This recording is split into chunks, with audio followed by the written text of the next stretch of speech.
మరి కాచి కాపాడి భద్రపరచడం మాత్రమే కాదు కానీ మనలను మన సంఘాలను క్షేమంగా మరి ఆత్మీయంగా కాపాడి నడిపించిన ఆ దేవదేవునికి మరొకసారి మరి కృతజ్ఞత నిండిన హృదయంతో స్తోత్రం చెల్లించుకుందాం. హల్లెలూయా.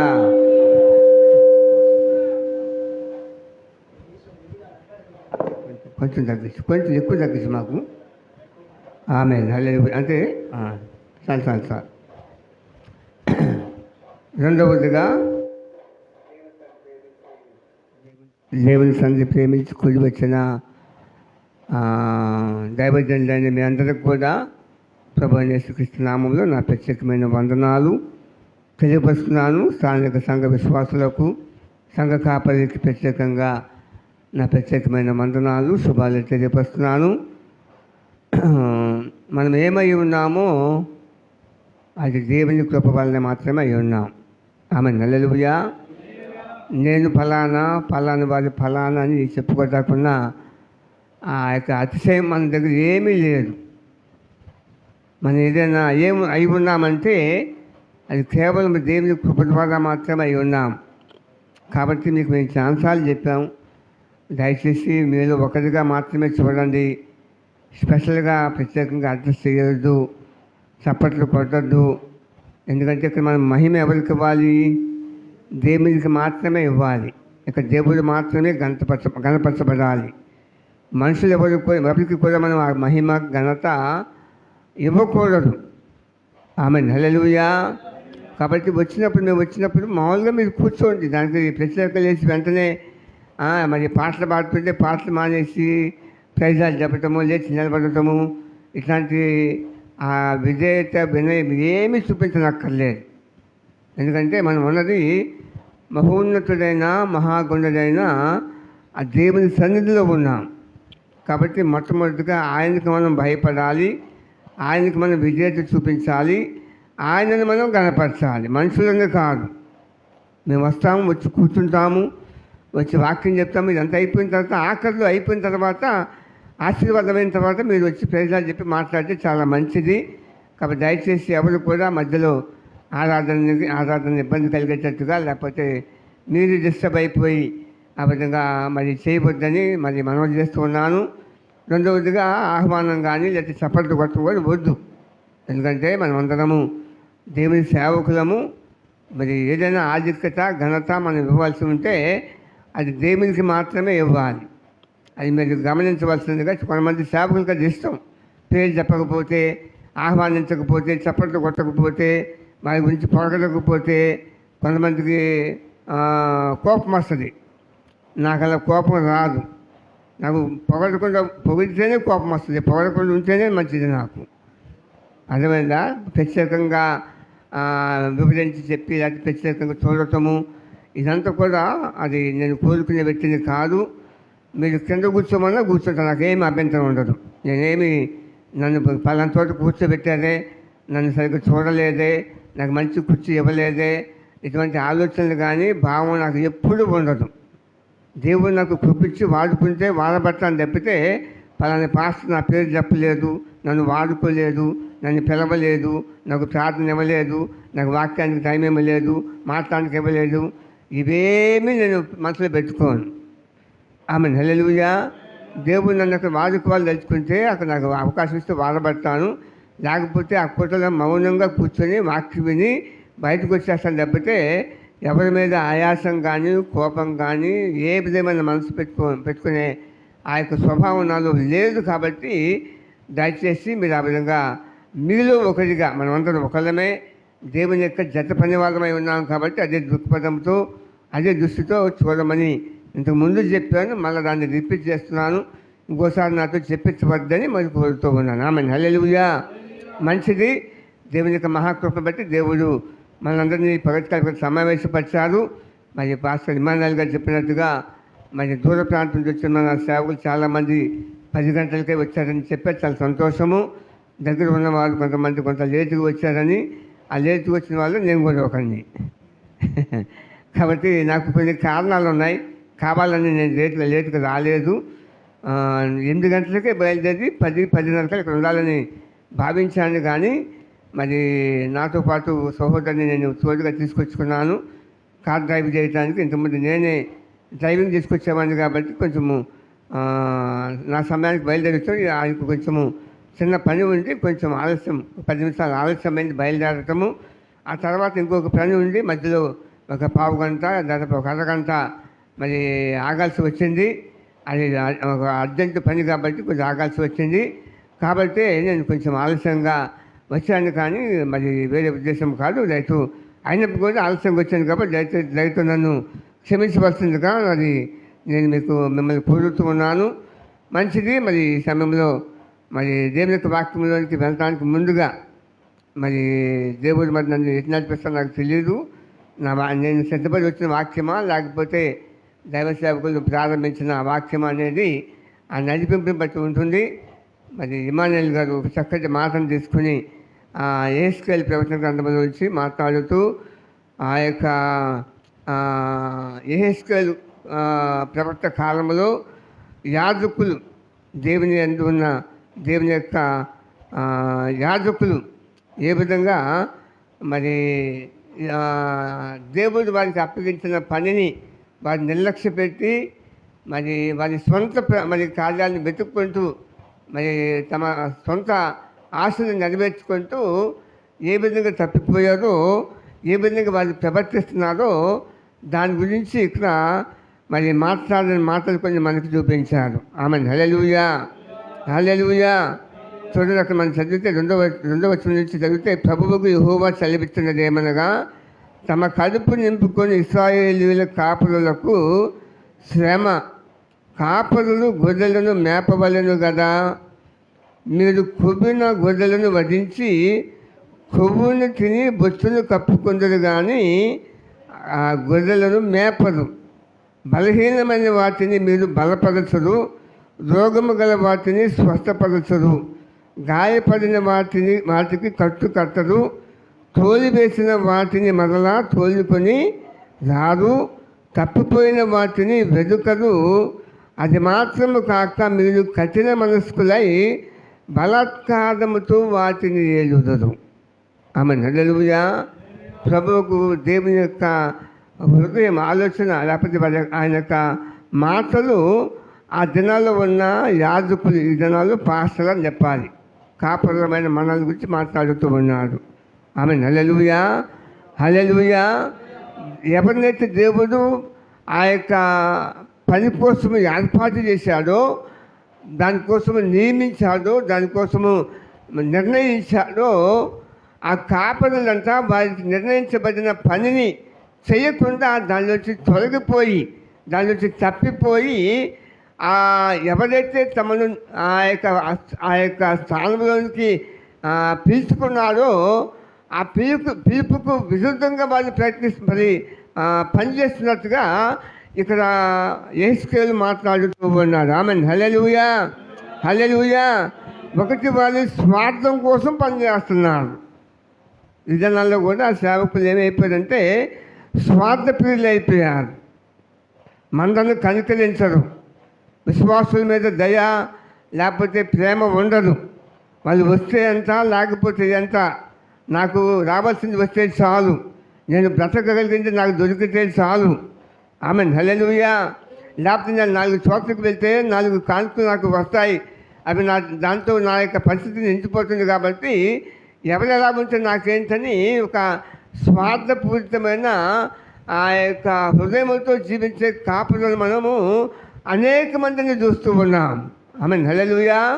అయితే మనం అలా ఉండకూడదు. దేవుడు మనల్ని ఏ పని కోసం అయితే పిలిచాడో, ఏ ఏర్పాటుతో అయితే పిలిచాడో, అందుకని అపోస్తలుడైన పౌలు అంటాడు కదా, మీ పిలుపును మీ ఏర్పాటును నిశ్చయం చేసుకోమంటాడు. ఆమెన్. హల్లెలూయా.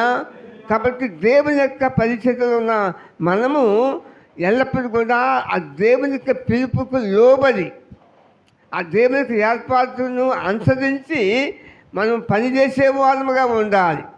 ఏ మంద మీద అయితే దేవుడు మనల్ని మరి కాపులుగా లేకపోతే మరి సేవకులుగా ఏర్పాటు చేశారో, కొంతమంది సేవకులు వాళ్ళు సంఘం మీద కాపులుగా సేవకులుగా భావించడం, అధికారులుగా భావిస్తారు.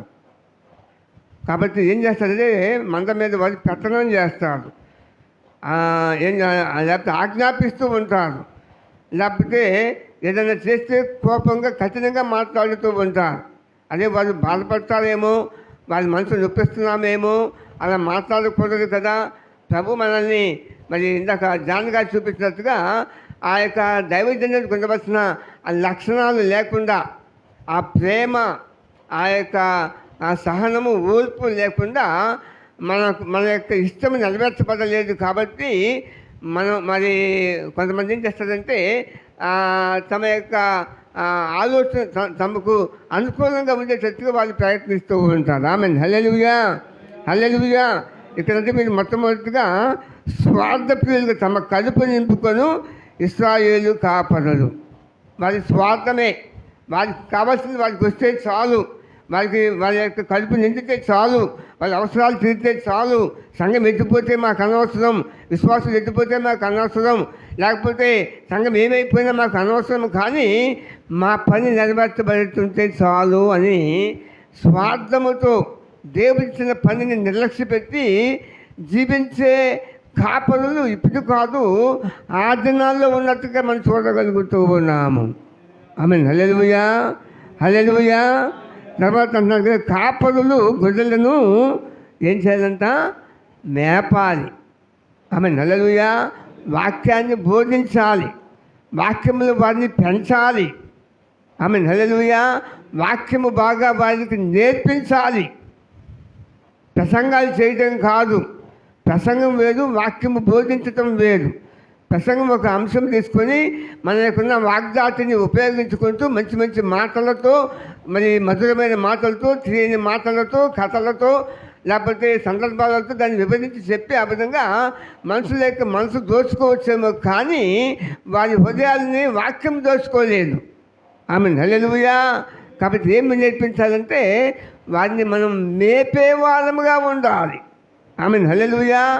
వాక్యాన్ని మనం ఉన్నట్టుగా వారికి నేర్పించి బోధించినప్పుడు సంఘము బలంగా ఉంటుంది, సంఘము స్థిరంగా ఉంటుంది, సంఘము ఆత్మీయంగా ఎదిగి వర్ధిల్లుతుందని దేవుని యొక్క వాక్యం సెలవిస్తూ ఉంది. ఆమేన్. హల్లెలూయా. కాబట్టి దేవుడు మన మీద మోపిన ఆ భాగం ఏంటంటే మనకు ఇవ్వబడిన ఆ సంఘమును, లేకపోతే ఆ యొక్క గొర్రెలను మనం ఏం చేయాలంటే వాక్యము ద్వారా మేపే వాళ్ళముగా ఉండాలి. ఆమేన్. హల్లెలూయా. వాక్యం ద్వారా మేపాలంటే మనం ఏం చేయాలి? ఆ ప్రసంగం ఎత్తుకొని, ఈ ప్రసంగం ఎత్తుకొని, లేకపోతే వాళ్ళు చెప్పిన ప్రసంగం రాసేసుకొని, ఆ ప్రసంగం కాపీ చేసుకొని అది కాదు చేయాల్సింది. మనము దేవుని యొక్క వాక్యాన్ని చదివి ధ్యానించి ఆ యొక్క మన మందకు, లేకపోతే మన విశ్వాసులకు వారి అవసరతలు ఏమిటో, వారికి ఆత్మీయ యొక్క అవసరతలు ఏమిటో దాన్ని గుర్తెరిగి దానికి అనుగుణంగా వాక్యాన్ని బోధించే వాళ్ళంగా ఉండాలి. ఆమె. హల్లెలూయా. ఆదివారం వస్తుంది కాబట్టి ఏదో ఒక వాక్యాన్ని తీసుకొని ఒక అరగంట మాట్లాడేస్తే సరిపోతుందిలే, దానికి సంబంధించిన 5-6 వాక్యాలు చెప్పేసేసి ఆమె. హల్లెలూయా. ముగిచ్చేస్తే అయిపోతుందంటే కుదరదు. ఆమె. హల్లెలూయా.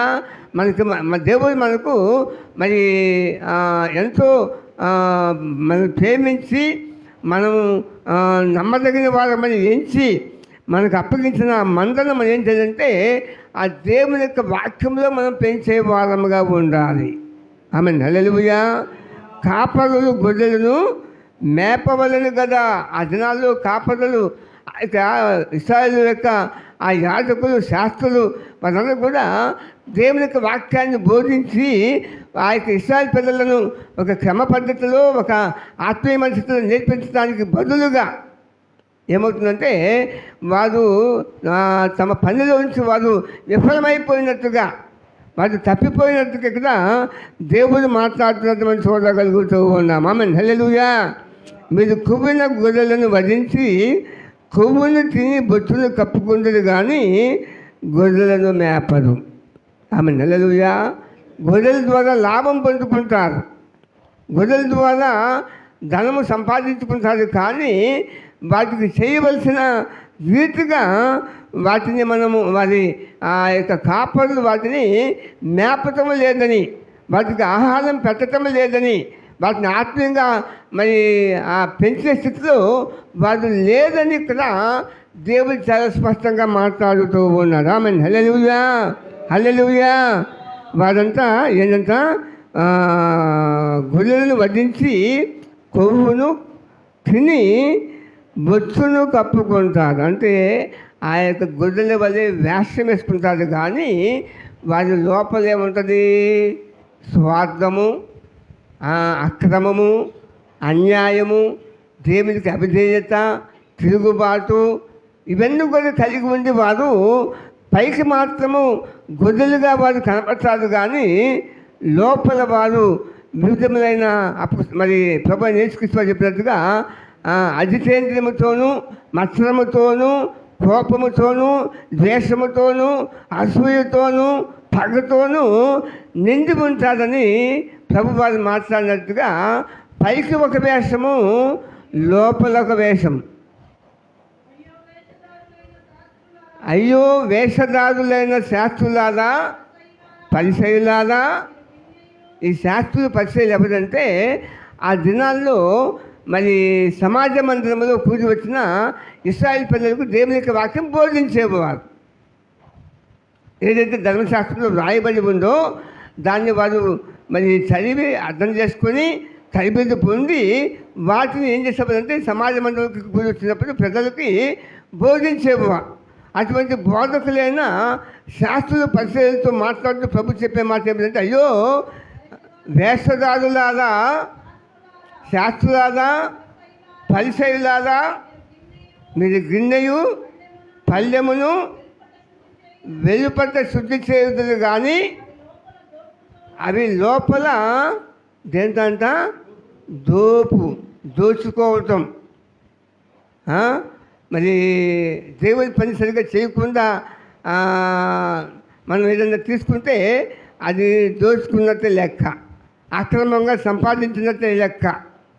ఆమె హల్లెలూయా. మనకి ఇవ్వబడిన పనిని మనం సక్రమంగా నిర్వర్తించకుండా మరి ఆ మందను మేపే కాపరి దాన్ని పాలు తాగడానికి అర్హుడు, కానీ ఆ మందల గురించి పట్టించుకొని ఆ యొక్క కాపరి దాని యొక్క పాలు తాగడానికి అర్హుడు ఎంత మాత్రము కాదన్నట్టుగా ప్రియమైన దేవుని బిడ్డలారా. మరి ఇక్కడ మనం చూసినట్లయితే ఎలా ఉన్నదంటే, ఆ దినాల్లో ఉన్న ఆ ఇశ్రాయేలు పిల్లలను నడిపించవలసిన ఆ శాస్త్రులు పరిస్థితులు ఎలా ఉన్నదంటే, వేషధారులు పైకి మాత్రము చాలా భక్తిగా ప్రార్థించేవారుగా, లేకపోతే వాక్యం ప్రకటించేవారుగా, ఇతరులను నడిపించేవారుగా వారు పైకి కనపడుతున్నారు, కానీ లోపల వారు చాలా క్రూరమైన తోడేలు అంటున్నారు. ఆమె హల్లెలూయా. ఆ దినాల్లో ఉన్న ఆ యొక్క మతాధికారులను, బోధకులను ప్రభు యేసుక్రీస్తు వారు చాలా తీవ్రమైన పదజాలముతో, కఠినమైన మాటలతో ఖండించాడు. ఆమె హల్లెలూయా. ఆయన ఎవరిని విడిచిపెట్టలేదు కదా. ఆ దేవాలయాన్ని మరి వ్యాపారం ద్వారా పాడు చేస్తూ ఉంటే ప్రభు వారు ఏం చేశారు చెప్పండి, అక్కడికి వెళ్ళి ఆ యొక్క తాడును మరి అది పొలాలుగా చేసి ఆ యొక్క రోకలు అమ్మేవారి యొక్క రోకలు చదివేసి ఆ యొక్క పావుల లేకపోతే ఆ పశువులు అమ్మేవారి యొక్క పశువులను ఇప్పి తోలివేసి, మరి ఇది నా మందిరము, ఇది ప్రసిద్ధమైనది దేవుని మందిరం, దీని మీద దొంగలు గుహగా చేశారని చెప్పి ఆ విధంగా వారిని ఖండించి ఆ విధంగా వారిని తోలివేసినట్టుగా మనం చూడగలుగుతూ ఉన్నాము. ఆమె హల్లెలూయా. ఎక్కడైతే దేవుని యొక్క పనిని మరి అప్పగించబడిన వారు క్రమమైన పద్ధతిలో చేయవలసిన పద్ధతిలో చేయకపోయినప్పుడు ప్రభు వారిని ఖండించాడు. మరి ప్రేమామయుడని, కరుణామయుడని, దయామయుడని పేరుగాంచిన ప్రభువు ఆలయములో అక్రమము, అన్యాయం జరుగుతూ ఉంటే ఆయన తన యొక్క ప్రచండమైన కోపాన్ని చూపించి, ఆమె హల్లెలూయా, ఏమండి ఆయన ఒప్పుకున్నారా? ఏం చేశాడు? వెంటనే దాన్ని దేవాలయములో ఎడ్లను, గొర్రెలను, పావులములను అమ్మవారును, రూకలు మార్చువారును కూర్చుండట చూసి కాళ్ళతో కొరదాలు చేసి గొర్రెలను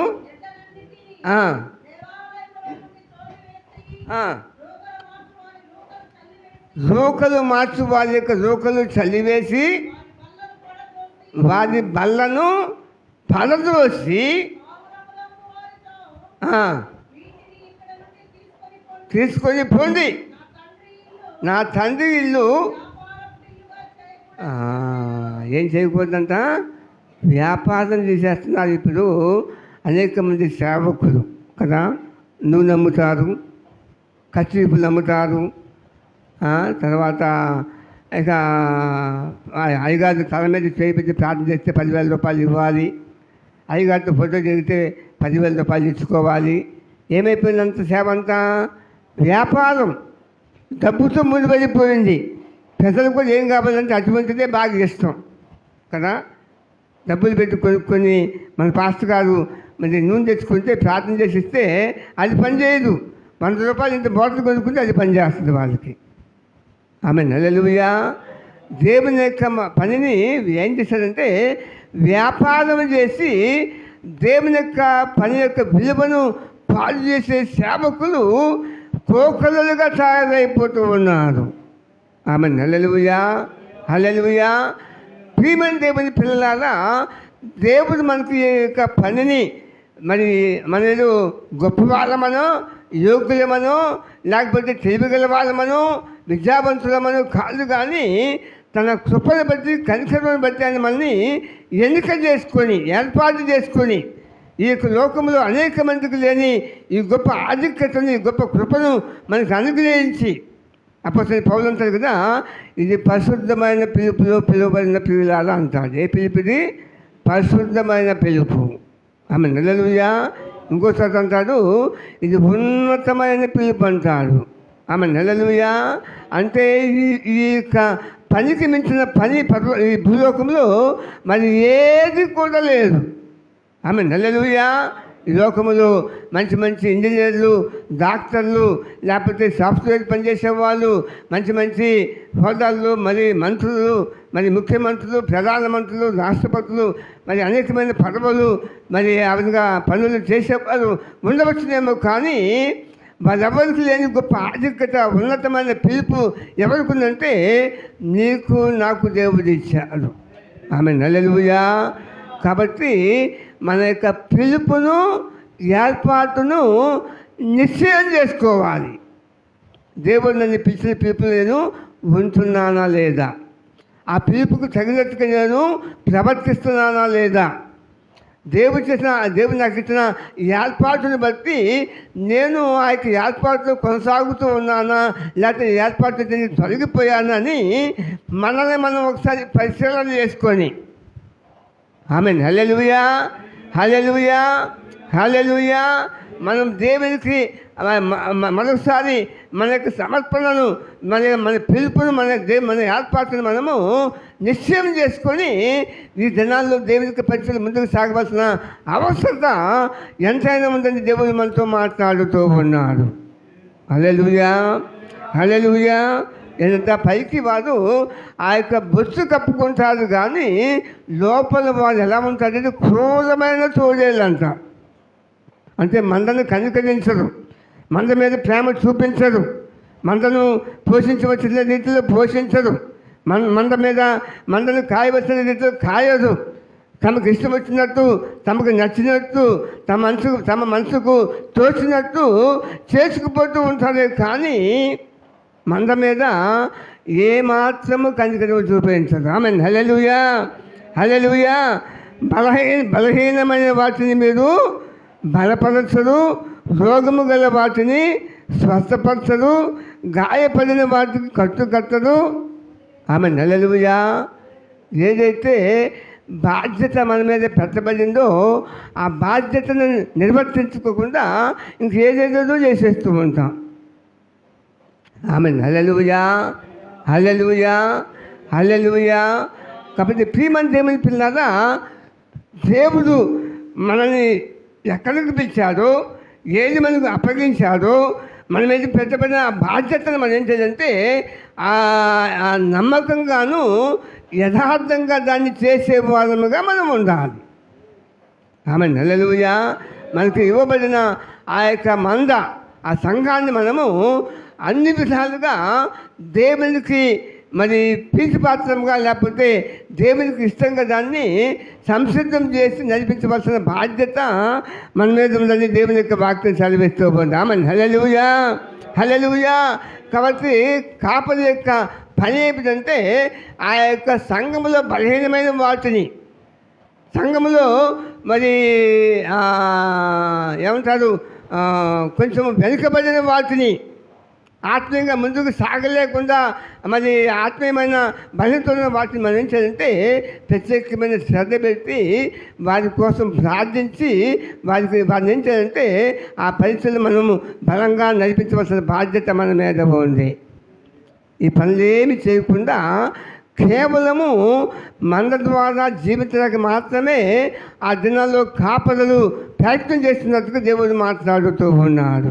ఈ పవిత్ర కాలము మరి కూడి వచ్చిన మనందరం కూడా దేవుడు మనకి ఇచ్చిన ఆ దివ్యమైన పరిచర్య, ఆ యొక్క పరలోకపు ఈ పరిచర్యను మనం ఏం చేయాలంటే మరి నమ్మకంగాను యథార్థంగాను దేవుని యొక్క చిత్తానుసారంగా జరిగించి ఆ విధంగా మనం ముందుకు సాగవలసిన అవసరత ఎంతైనా ఉందని దేవుని యొక్క వాక్యం సెలవిస్తూ పోతాం. హల్లెలూయా, హల్లెలూయా, హల్లెలూయా. తోలి వేసిన వాటిని మరలా తోలుకొని రాదు. కొన్ని గొర్రెలు మాట వినవండి, కొన్ని లోబడం. హల్లెలూయా. కొన్ని ఎదురు తిరుగుతాయి కొన్ని సందర్భాల్లో. వాటిని ఏం చేయాలంటే కొంచెం ప్రక్కన పెట్టాలి. దాని అర్థం వాటిని వదిలిపెట్టేసేయమని కాదు, వాటితో మనకు పని లేదని కాదు. హల్లెలూయా. కొంతమంది సేవకులకి విశ్వాసులు గుడికి రాకపోతే అసలు బాధే ఉండదు. హల్లెలూయా. మాకు ఒక్క విశ్వాసం రాకపోతే మాకు మనసు ఎంతో వేదనకు గురైపోతుంది. హల్లెలూయా. మళ్ళీ వాళ్ళని తీసుకొచ్చే వరకు కూడా, మళ్ళీ నడిపించే వరకు కూడా పదే పదే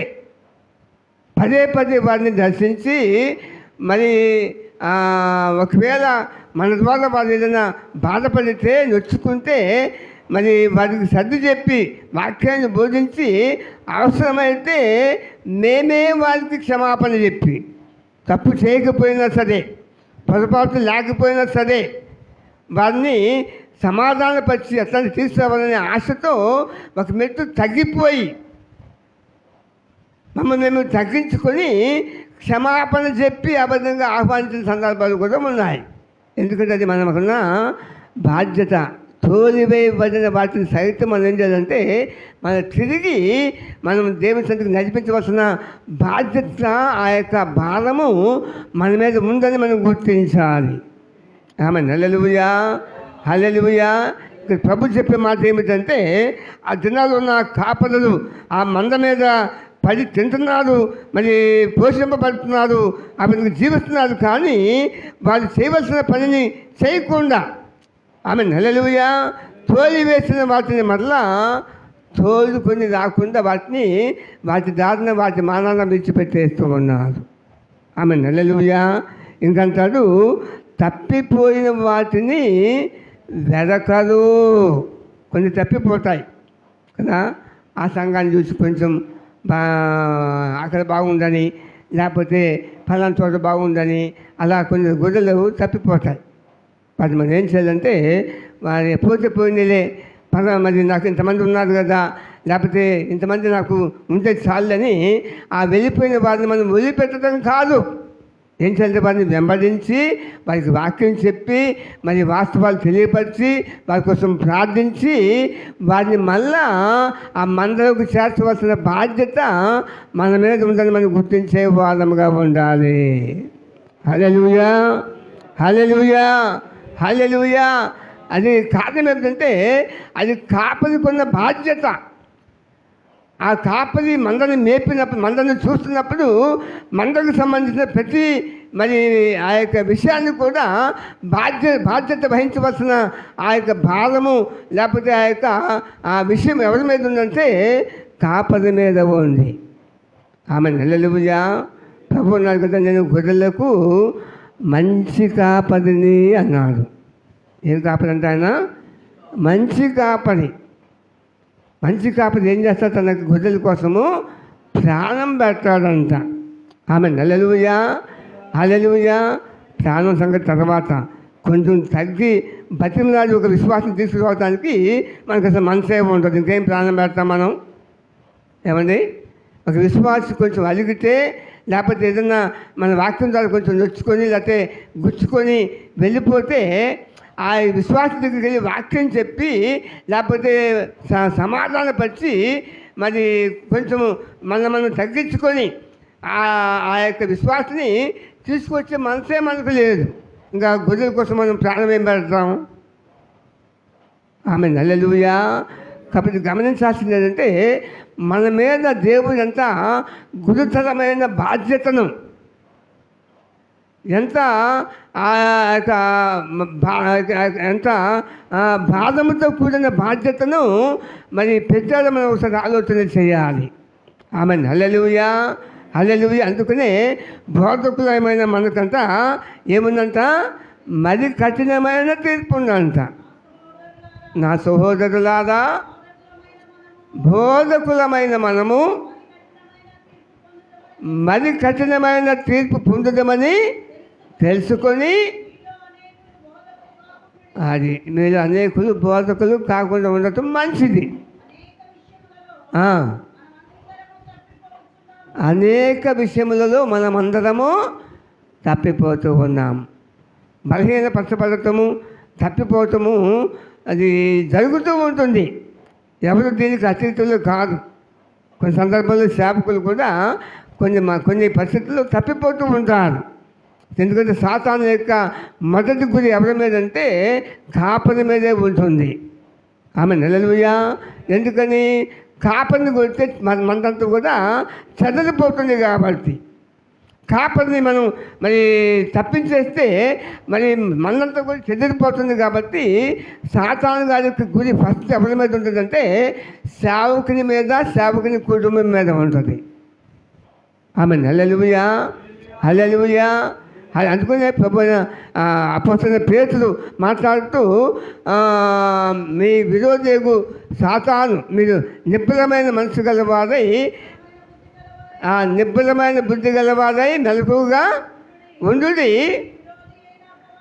మీ విరోధి అయిన అపవాది గర్జించు సింహము వలె ఎవరిని మృంగుదునా అని వెదకుచూ తిరుగులాడుచూ ఉన్నాడు. సాతాను గారి పని ఎప్పుడు ఏంటంటే ఎవరిని పడవేయాలి, ఎవరిని చేజిక్కించుకోవాలి, ఎవరిని పట్టుకుంటే సంఘం పాడైపోతుంది. అది సంఘ కాపరినా, లేకపోతే సేవకురాలనా, లేకపోతే సంఘ పెద్దనా, లేకపోతే ఫలాని విశ్వాసన అని వాళ్ళు ఏం చేస్తారంటే ఎవరైతే బలహీనంగా ఉంటారో, ఎవరైతే వారి యొక్క బాణాలకు లొంగిపోతారో వారి మీద వారు మొట్టమొదటిగా ఏం చేస్తుంటే దాడి చేయటం మొదలు పెడతాడు. ఆమె హల్లెలూయా, హల్లెలూయా, హల్లెలూయా. కాబట్టి భీమన్ దేవుని బిడ్డలు మనం ఎలా ఉండాలంటే అప్రమత్తమై ఉండాలి. నిబ్బరమైన బుద్ధి గలవారు ఎలా ఉండాలంట? మెలకువగా ఉండాలి. మెలకువగా ఉండమంటే కళ్ళు చూడమని కాదు. అక్కడ పేతురు చెప్పింది మెలకువగా ఉండమంటే అట్లాగా రాత్రిపూట నిద్రపోకుండా కూర్చోమని చూడమని కాదు. దాని అర్థం ఏంటంటే జాగ్రత్తగా ఉండండి, అప్రమత్తంగా ఉండండి. ఎప్పుడు ఏ పరిస్థితుల నుంచి, ఏ విషయంలో నుంచి ఎవరి ద్వారా సాతాను మిమ్మల్ని శోధిస్తాడో, మిమ్మల్ని పడవేస్తాడో, ఆ పరిస్థితుల్లోకి ముందుకు సాగకుండా దాన్ని నాశనం చేయడానికి వాడు దాడి చేస్తాడో మీకు తెలియదు. కాబట్టి యేసుప్రభువు కూడా తన శిష్యులతో మాట్లాడుతున్నారు కదా, మీరు శోధనలో ప్రవేశింపుకుంటున్నట్లు మెలకుగా ఉండి ప్రార్థన చేయమన్నారు. శోధన వచ్చిన తర్వాత ప్రార్థన చేయమని చెప్పలా.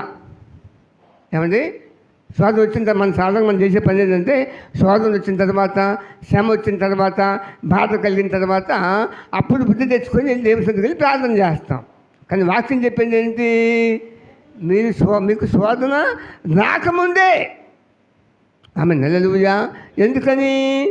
లోకంలో మీకు శ్రమ కలుగును. ఏం కలిగింది మీకు చెప్పండి? లోకంలో మీకు ఏం కలిగింది? శ్రమ కలుగుతుంది. ముఖ్యంగా దైవ సేవకులకు వారి కుటుంబాలకు ఏమొస్తుందంటే శ్రమ కలిగింది, శోధన వస్తుంది. ప్రపంచం కదా మరి లోకంలో మీకు శ్రమ కలుగును, అయినను ధైర్యము తెచ్చుకొనుడి. నేనేం చేశాను?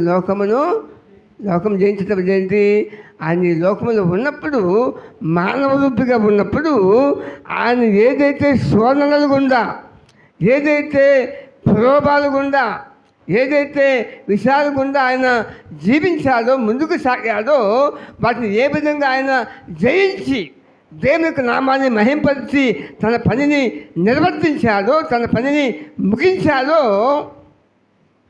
అట్లాగే నేను చేశాను. కాబట్టి మీరు కూడా అటువంటి ఆ యొక్క విజయవంతమైన జీవితము చేయటానికి అవకాశం ఉంది. కాబట్టి భయపడమాకండి. లోకంలో మీకేం కలుగుతుంది చెప్పండి? శ్రమ అందరికీ వస్తుంది, ఒకరికని కాదు. ఆమె హల్లెలూయా. నాకు దాదాపుగా 2012 నుంచి ఒక 4-5 సంవత్సరాలు భయంకరమైన శ్రమ గుండా నేను కూడా వెళ్ళాల్సి వచ్చింది. సాతాను అనేకమైన గలిబిలి సంఘములో అది మరి కొంతమంది ద్వారా మరి కలిగించినప్పుడు, ప్రియమైన దేవుని బిడ్డలారా, నేను ఎవరితో వాదించడానికి వెళ్ళలేదు, ఎవరికి చెప్పుకొని మరి ఎవరు మనుషులకు సపోర్ట్ తీసుకొని ఆ యొక్క దాని గురించి ప్రయత్నం చేయలేదు. కానీ నేను చేసినల్లా ఏమిటంటే దేవునికి అప్పగించి ప్రార్థన చేశా. ఆమె హల్లెలూయా. ఎవరు ఎన్ని రకాలుగా మాట్లాడినా, ఎన్ని రకాలుగా మరి సంఘాన్ని చీల్చాలని, పాడు చేయాలని సాతాను వాడుకున్నా, నేరుగా వాళ్ళు తెలుగు మాట్లాడాలి. నేను నాకు విషయాలు తెలిసి కూడా నేను ఏమంటారు రుజువు కలిగి ముందు కూడా నేను మాతో మాట్లాడడానికి వెళ్ళను. ఎందుకంటే మాట్లాడితే ఏమవుతుందంటే ఆ యొక్క విషయము అనవసరంగా పెద్దదైపోయి సంఘంలో ఇబ్బంది వస్తుందని మౌనంగా ఉండి దేవునికి అప్పగించి ప్రార్థన చేశా. ఆమె హల్లెలూయా. దేవుడు ఏం చేస్తాడు తెలుసా? ఎవరైతే సంఘానికి ఇబ్బందికరంగా ఉన్నారో, ఎవరితో సంఘానికి నష్టం రాబోతుందో, దేవుడే వారే వెళ్ళిపోతే దేవుడు చేసేసాడు. ఆమె హల్లెలూయా. ఎప్పుడూ మనం దేవునికి చిత్తానికి అప్పగించుకొని, దేవునికి చిత్తానికి మనం లోబడి, ఆమె హల్లెలూయా మనం పనిచేసినప్పుడు ఆ యొక్క దేవుడే దాంట్లో జోక్యం చేసుకుని మనకు జయమిచ్చే గొప్ప దేవుడే మన దేవుడు. ఆమె హల్లెలూయా. కాబట్టి అక్కడ ఏమంటున్నారు చెప్పమని, ఇక్కడ ఇందాక చదివిన ఆ వాక్య భాగములు బోధకుల్ని హెచ్చరిస్తూ పౌలు భక్తులు చెప్పే మాట ఏమిటంటే, మరి కఠినమైన తీర్పు పుట్టుదని ఎదిగి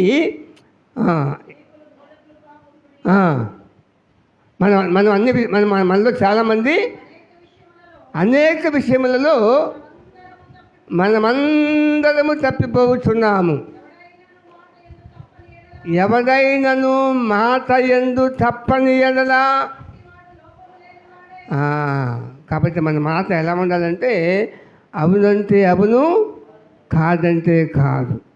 ఆమె హల్లెలూయా. మానవుడు చేసే పాపాల్లో ఎక్కువ పాపాలు ఎలా చేస్తాడంటే నోటి ద్వారానే చేస్తాడు. ఆమె హల్లెలూయా. మానవుడు చేసే మొట్టమొదటి దేంట్లో ఎక్కువ పాపం చేస్తాడంటే నోటి ద్వారానే. అందుకనే ఆ యొక్క పేతురు పత్రికలోనో లేకపోతే యాకోబులోనో అంటాడు కదా, నాలుక చిన్న అవయవమైనను బహుగా అదిపడుతుందంట. కాబట్టి మన నోటి మాట కదా, కొన్నిసార్లు మన నోటిలో చూసే మాటలు బట్టే మనం కొంతమంది సంపాదించుకుంటాము, అదే మాటలు బట్టే కొంతమంది మనం పోగొట్టుకుంటూ ఉంటాం. ఆమె హల్లెలూయా.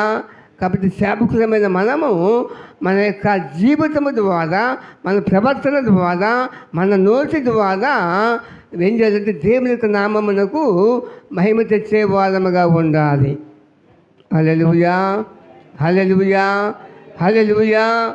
నేను ఒక 2 వారాల క్రితము ఒక పాస్టర్ గారిని కలవటానికి వాళ్ళ ఇంటికి వెళ్ళినప్పుడు మాటల సందర్భంలో ఒక సేవకుని గురించి ఆయన మాట్లాడినప్పుడు నాకు ఆ సేవకుడు తెలుసంటే నేను చెప్పాను. మీకు ఎలా తెలుసంటే నాకు పలానా తెలిసి, అవునా మీకు తెలుసా, అది అంత లోపలే గురి కాదే అన్నాడు ఒక మాట. అది అంత లోబడే గొర్రె కాదే అన్నాడు. అంటే ఆ సేవకుని మీద ఆయనకున్న అభిప్రాయం ఏంటి? ఆ వ్యక్తి కొంచెం తలబీసోడు అన్నమాట, మాట వినేవాడు కాదన్నమాట, లోబడేవాడు కాదన్నమాట, అందరితో కలిసేవాడు కాదన్నమాట. ఆమె హల్లెలూయా.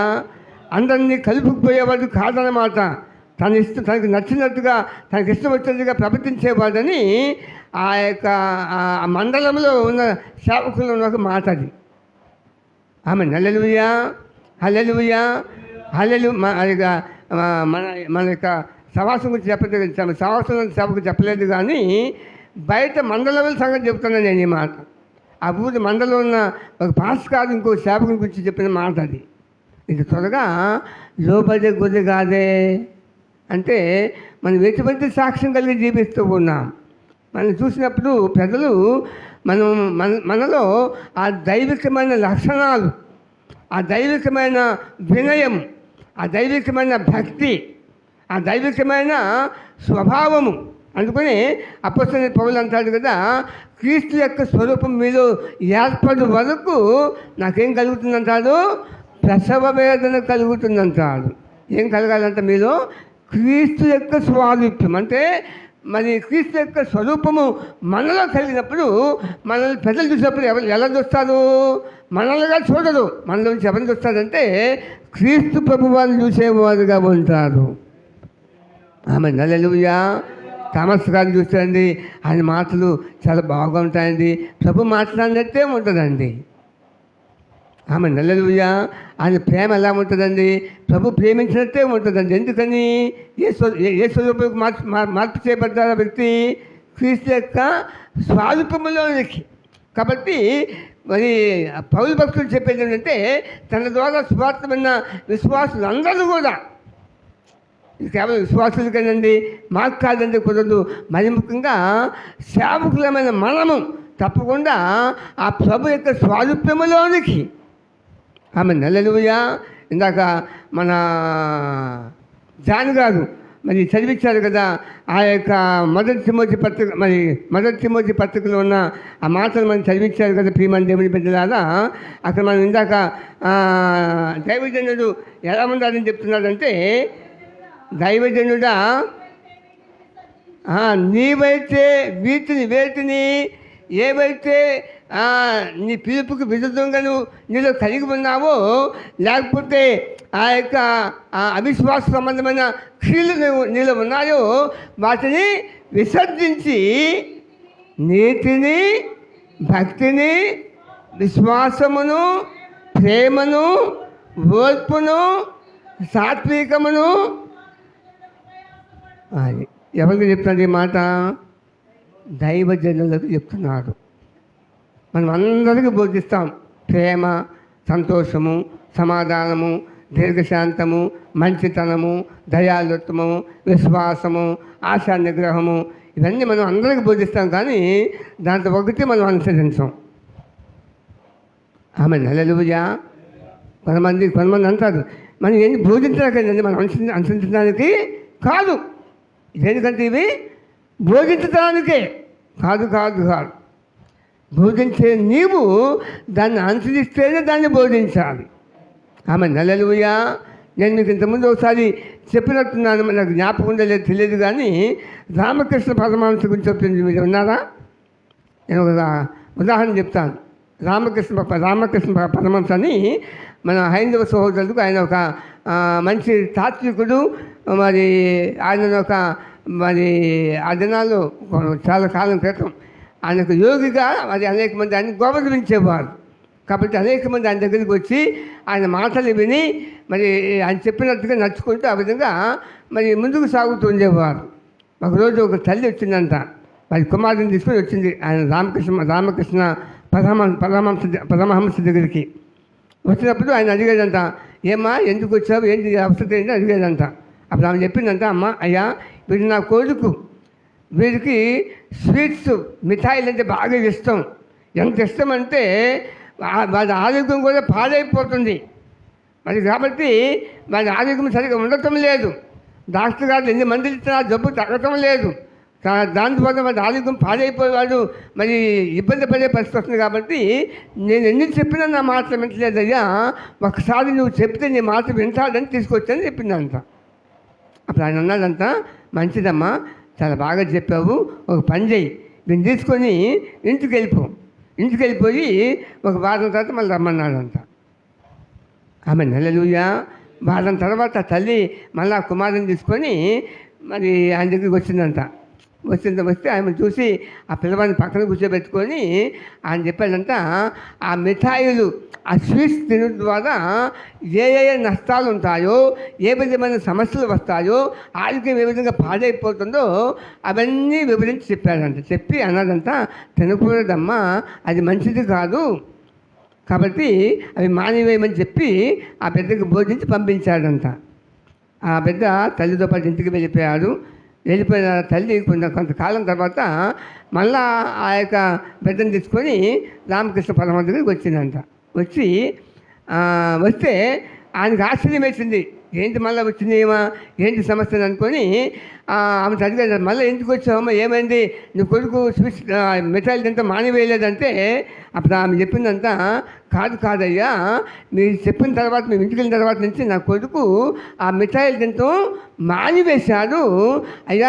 మరి మొదట మేము వచ్చినప్పుడు మీరు మాకు వాడికి చెప్పుకోకుండా వాడిని మీరు పంపించేశారు, రెండోసారి వచ్చినప్పుడు మీరు చెప్పారు, ఈ మధ్య ఏం జరిగింది అయ్యా, వాళ్ళు ఎందుకు మీ మాట విని స్వీట్స్ తింటాం మానివేశాడని చెప్పి అడిగినప్పుడు ఆయన చెప్పింది ఏంటంటే, అమ్మ, నాకు కూడా ఆ స్వీట్స్ మిఠాయిలు అంటే చాలా ఇష్టం, నేను బాగా తింటాను, మరి అది తింటూ అది మంచిది కాదని, అది ఆరోగ్యం కాదని నేను ఆ బిడ్డకు చెప్తే అది వాళ్ళు పనిచేయదు, వాడు వినడు, వాడు దానికి లోబడడు, అది వాళ్ళు పనిచేయకపోగా అది వాడు తిరిగి మరి ఇంకెక్కువ చేస్తాడు. కాబట్టి నేనేం చేశానంటే ఎప్పుడైతే నీ కొడుకుని తీసుకొచ్చి వెళ్ళావో అప్పటి నుంచి నేను స్వీట్స్ తింటాం పూర్తిగా మానేశాను.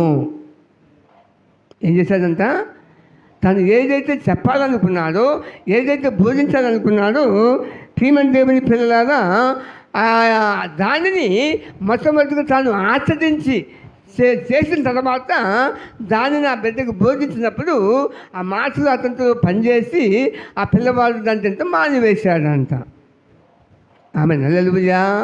కాబట్టి దేవుని సేవకులమైన మనము కేవలం వాక్యాన్ని బోధించి ప్రజల మీద రుద్దటం కాదు, ఆ వాక్యాన్ని మన జీవితంలో మనం కలిగి దాని ప్రకారం మనం ప్రవర్తించడానికి మనము శాయశక్తుల 100% ప్రయత్నించే వాళ్ళముగా ఉండాలి. ఆమె హల్లెలూయా. ఇక్కడ ఏమంటున్నాడు అపోస్తలుడైన పౌలు, ప్రియమైన దేవుని బిడ్డలారా, మరి దైవజనుడా, నీవైతే వీటిని విసర్జించి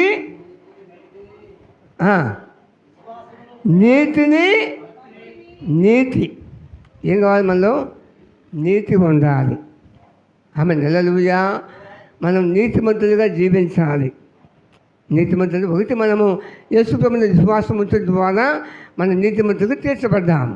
అందరితో మనము నీతిమంతులు అయిపోయని చెప్పేసి మనం ఎలా పడితే అలా ఉండడానికి కుదరదు. ఆ నీతిలో మనం జీవించాలంటే, ఆ నీతి మన జీవితంలో కొనసాగాలంటే మనం ఏం చేయాలంటే ఆ ప్రభు చెప్పిన మాటల ప్రకారము, ఆ వాక్య ప్రకారం మనం జీవిస్తూ వాక్యము ద్వారా నీతిమంతులుగా జీవించాలి మనం. ఆమె హల్లెలూయా కదా. నీతిమంతులుగా తీర్చబడ్డాము, నీతిమంతులుగా తీర్చబడుతూ ఉంటాము, నీతిమంతులుగా తీర్చబడ్డాము. ఆమె హల్లెలూయా. నీతిమంతులుగా తీర్చబడ్డాము ఎప్పుడు? యేసు మంది విశ్వాసం ఉంచి, ఆయన గొప్ప బలియాగమందు మనం నమ్మకం ఉంచి, ఆయన రక్తములు మన పాపములు కలుపుకున్నప్పుడు ఆ విశ్వాసము ద్వారా మనం ఏమయ్యామంటే నీతిమంతులుగా మరి తీర్చబడ్డాము. అది అయిపోయింది, అది భూతకాలపు ఆ యొక్క నీతి. ఆమె హల్లెలూయా. హల్లెలూయా.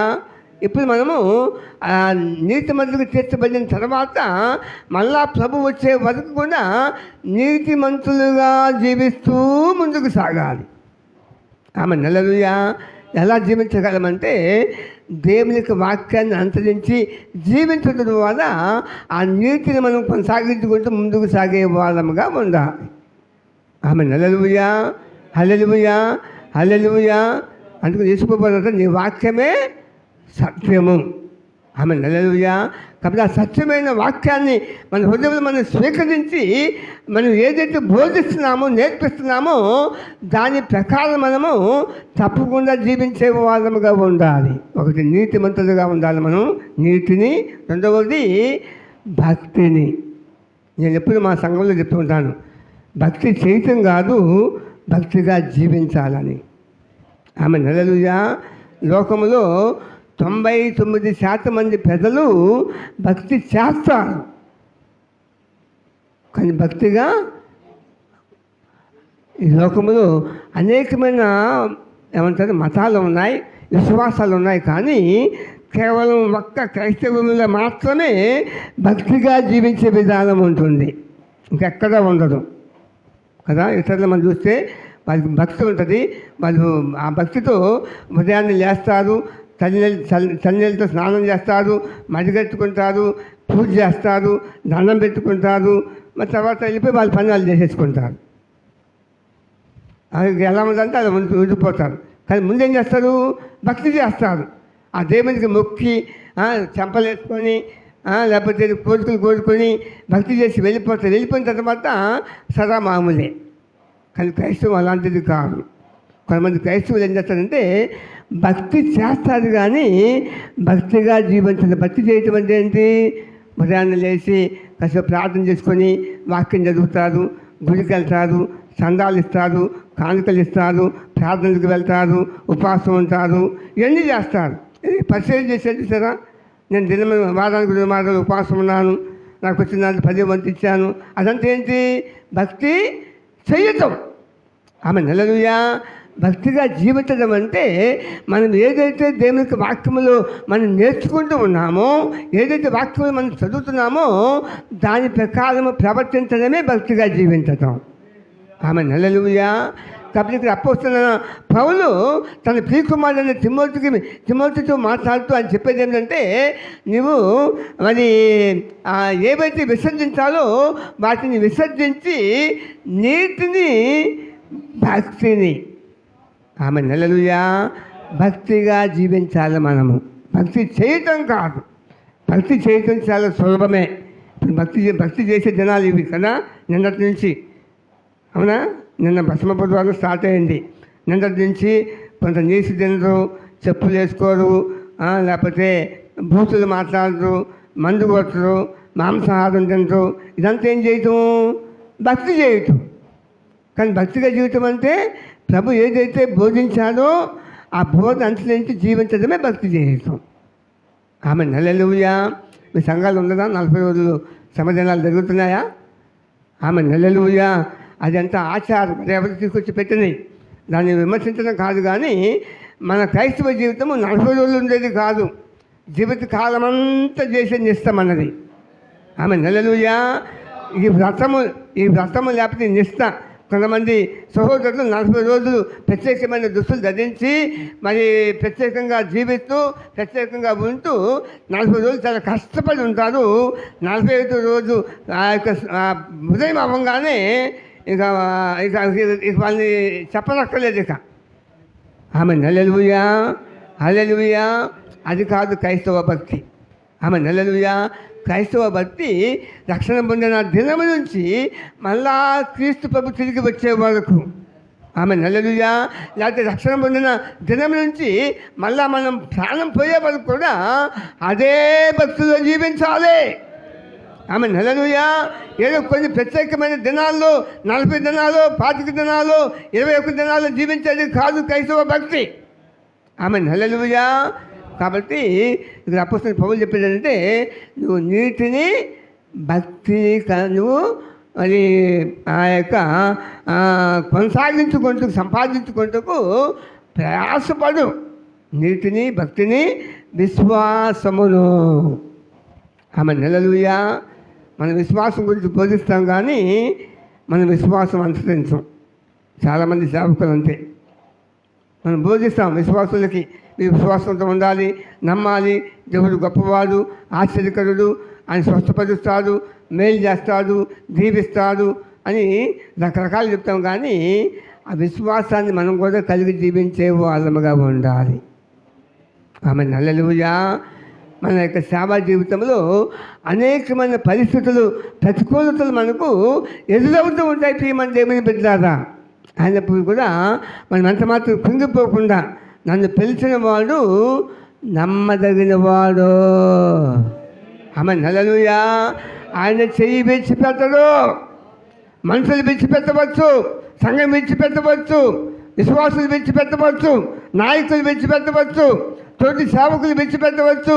కానీ మనం ఏ దేవుడైతే మనం ఏర్పాటు చేసుకున్నాడో తన ఉన్నతమైన పిలుపు కొరకు ఆయన పిలుచుకొని మనని ప్రత్యేకపరుచుకున్నాడో ఆయన ఎన్నడూ మనం విడిచిపెట్టేవాడు కాదు. అందుకని ఆయన ఇశ్రాయేల్ తన యొక్క ప్రతిష్ఠిత జనమైన ఇశ్రాయేల్ పిల్లలతో మాట్లాడుతూ, నిన్ను విడువను, ఎన్నడూ మామూలు ఎడబాయటం కాదండి, నిన్ను విడువను, ఎన్నడూ ఎడబాయను. ఆమె హల్లెలూయా. ఒకవేళ నిన్ను కన్న తండ్రి, తను పరిపాలించే ఆ తల్లి తన యొక్క ఆ బిడ్డను మరవచ్చునేమో, కానీ నేను మాత్రం నిన్ను అంత మాత్రము మర్చిపోనని వాగ్దానం చేసిన గొప్ప దేవుడే మన దేవుడు. ఆమె హల్లెలూయా. కాబట్టి మనం ఏముండాలి? సంపూర్ణమైన విశ్వాసం. సేవలు దేవుని మీద ఆధారపడి, మనుషుల మీద కాదు, సంస్థల మీద కాదు, నాయకుల మీద కాదు, డబ్బిచ్చే వారి మీద కాదు, డబ్బులిచ్చే విశ్వాసుల మీద కాదు. పలానా చోటుకి వెళ్ళి ప్రార్థన చేస్తే 500 రూపాయలు కానుకిస్తారని వారి మీద కాదు. మన యొక్క దృష్టి, మన విశ్వాసం ఉండాల్సింది ఎవరి మీద ఉండాలి చెప్పండి? ఇవాళ 500 రూపాయలు, 1000 రూపాయలు కావాలంటే ఫలానా 12 ఇల్లు దర్శించి వచ్చేస్తే అది 1000 రూపాయలు వచ్చేస్తాయి, సరిపోద్ది. కాదు, నీకు 1000 రూపాయలు కావాలని ఏం చేయాలంటే దేవుడిలో కూర్చొని దేవుడికి ప్రార్థన చేయాలి. ప్రభువా, నన్ను పిలుచుకున్నవాడు నీవే, నేను మనుషుల వైపు చూడను, నేను మనుషుల దగ్గర నేను చెయ్యి చాపను, నన్ను నువ్వు పిలుచుకున్నావు కాబట్టి నీ దగ్గర నా చెయ్యి చాపుతూ ఉన్నాను, నాకు సహాయం చేయి, నన్ను ఆదుకో అని మనము ఆయన చెల్లి మనం విశ్వాసంతో ప్రార్థన చేస్తే ఆమె హల్లెలూయా. హల్లెలూయా. దైవజనులకు ఉండవలసిన ఒక గొప్ప సుగుణం, లక్షణం ఏంటంటే విశ్వాసముతో జీవించాలి. నీతిమంతుడు విశ్వాస మూలమున జీవించును. ఆమె హల్లెలూయా. హల్లెలూయా. వాళ్ళు దేవుని మీద ఆధారపడతారు, దేవుని మీద ఆనుకుంటారు, దేవుని విశ్వసిస్తారు, దేవుని నమ్ముకుంటారు, దేవుని వైపే చూస్తూ వాళ్ళు జీవించే వారుగా ఉంటారు. ఆమె హల్లెలూయా. విశ్వాసమును, ప్రేమను ఏం కలిగి ఉండాలి చెప్పండి? మనము ప్రేమ కలిగి ఉండాలి. ఇది చాలా కష్టం కదా. మనం ఎవరైనా అన్నారనుకోండి, మనకు వ్యతిరేకంగా మాట్లాడారనుకోండి, ఇక ఆ విశ్వాసం మనకు క్షమించం. వాళ్ళ సంఘం వదిలిపెట్టి వెళ్ళే వరకు కూడా ప్రసంగం మీద ప్రసంగం, గుర్తుడి మీద గుర్తుడు, కొట్టడం ఇక మళ్ళీ ఇక రాకూడదు, ఇక గుళ్ళోకి రాదు. ఇక ఏం కావాలి? ఏముండాలి మనలో? ప్రేమ ఉండాలి.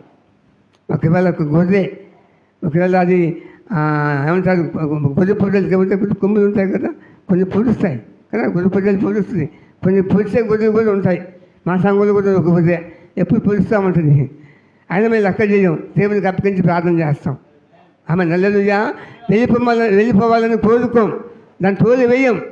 మొన్నని ఎప్పటికప్పుడు దేవుడు దర్శించి మారుస్తాడని ఆ విధంగా ప్రార్థన చేస్తూ ఉంటాం. ఆమె హల్లెలూయా. పోయిన ఆదివారం కూడా కొంచెం ప్రసంగం చేస్తుంటే కొద్దిగా కెలికింది, కొంచెం గలిబిలి చేయడం చూసింది. నేనేం మాట్లాడకుండా కొనసాగించాను. బయలుదేరి ఒక చోటుకు వెళ్తుంటే మార్గ మధ్యలోనే వాళ్ళు ఫోన్ చేశారు, అయ్యా నన్ను క్షమించండి, తప్పు చేశాను. ఆమె హల్లెలూయా. ఎప్పుడు మనం మౌనంగా ఉండి వాళ్ళు ఏదైనా చేసినా సరే దాన్ని మనసులో పెట్టుకోకుండా వారిని హృదయపూర్వకంగా ప్రభు మనల్ని ఎలా క్షమించాలో అలా క్షమించగలిగినప్పుడు మాత్రమే. ఆమె హల్లెలూయా. మనం కొన్ని సందర్భాలు చాలా కఠినంగా ఏమంటామంటే తప్పు చేశాడు, వాడి పాపం చేశాడు, వాడి ఇదని మనం కఠినంగా మాట్లాడతాం కదా. ప్రభు కూడా మన పక్షంగా మనం చేసిన పాపాలను బట్టి, అవిధేయతని బట్టి, మన యొక్క దుర్మార్గమైన జీవితాన్ని బట్టి ప్రభు కూడా మన పక్షంగా ఆ విధంగా చేస్తే మనం ఎక్కడ ఉండేవాళ్ళం కదా.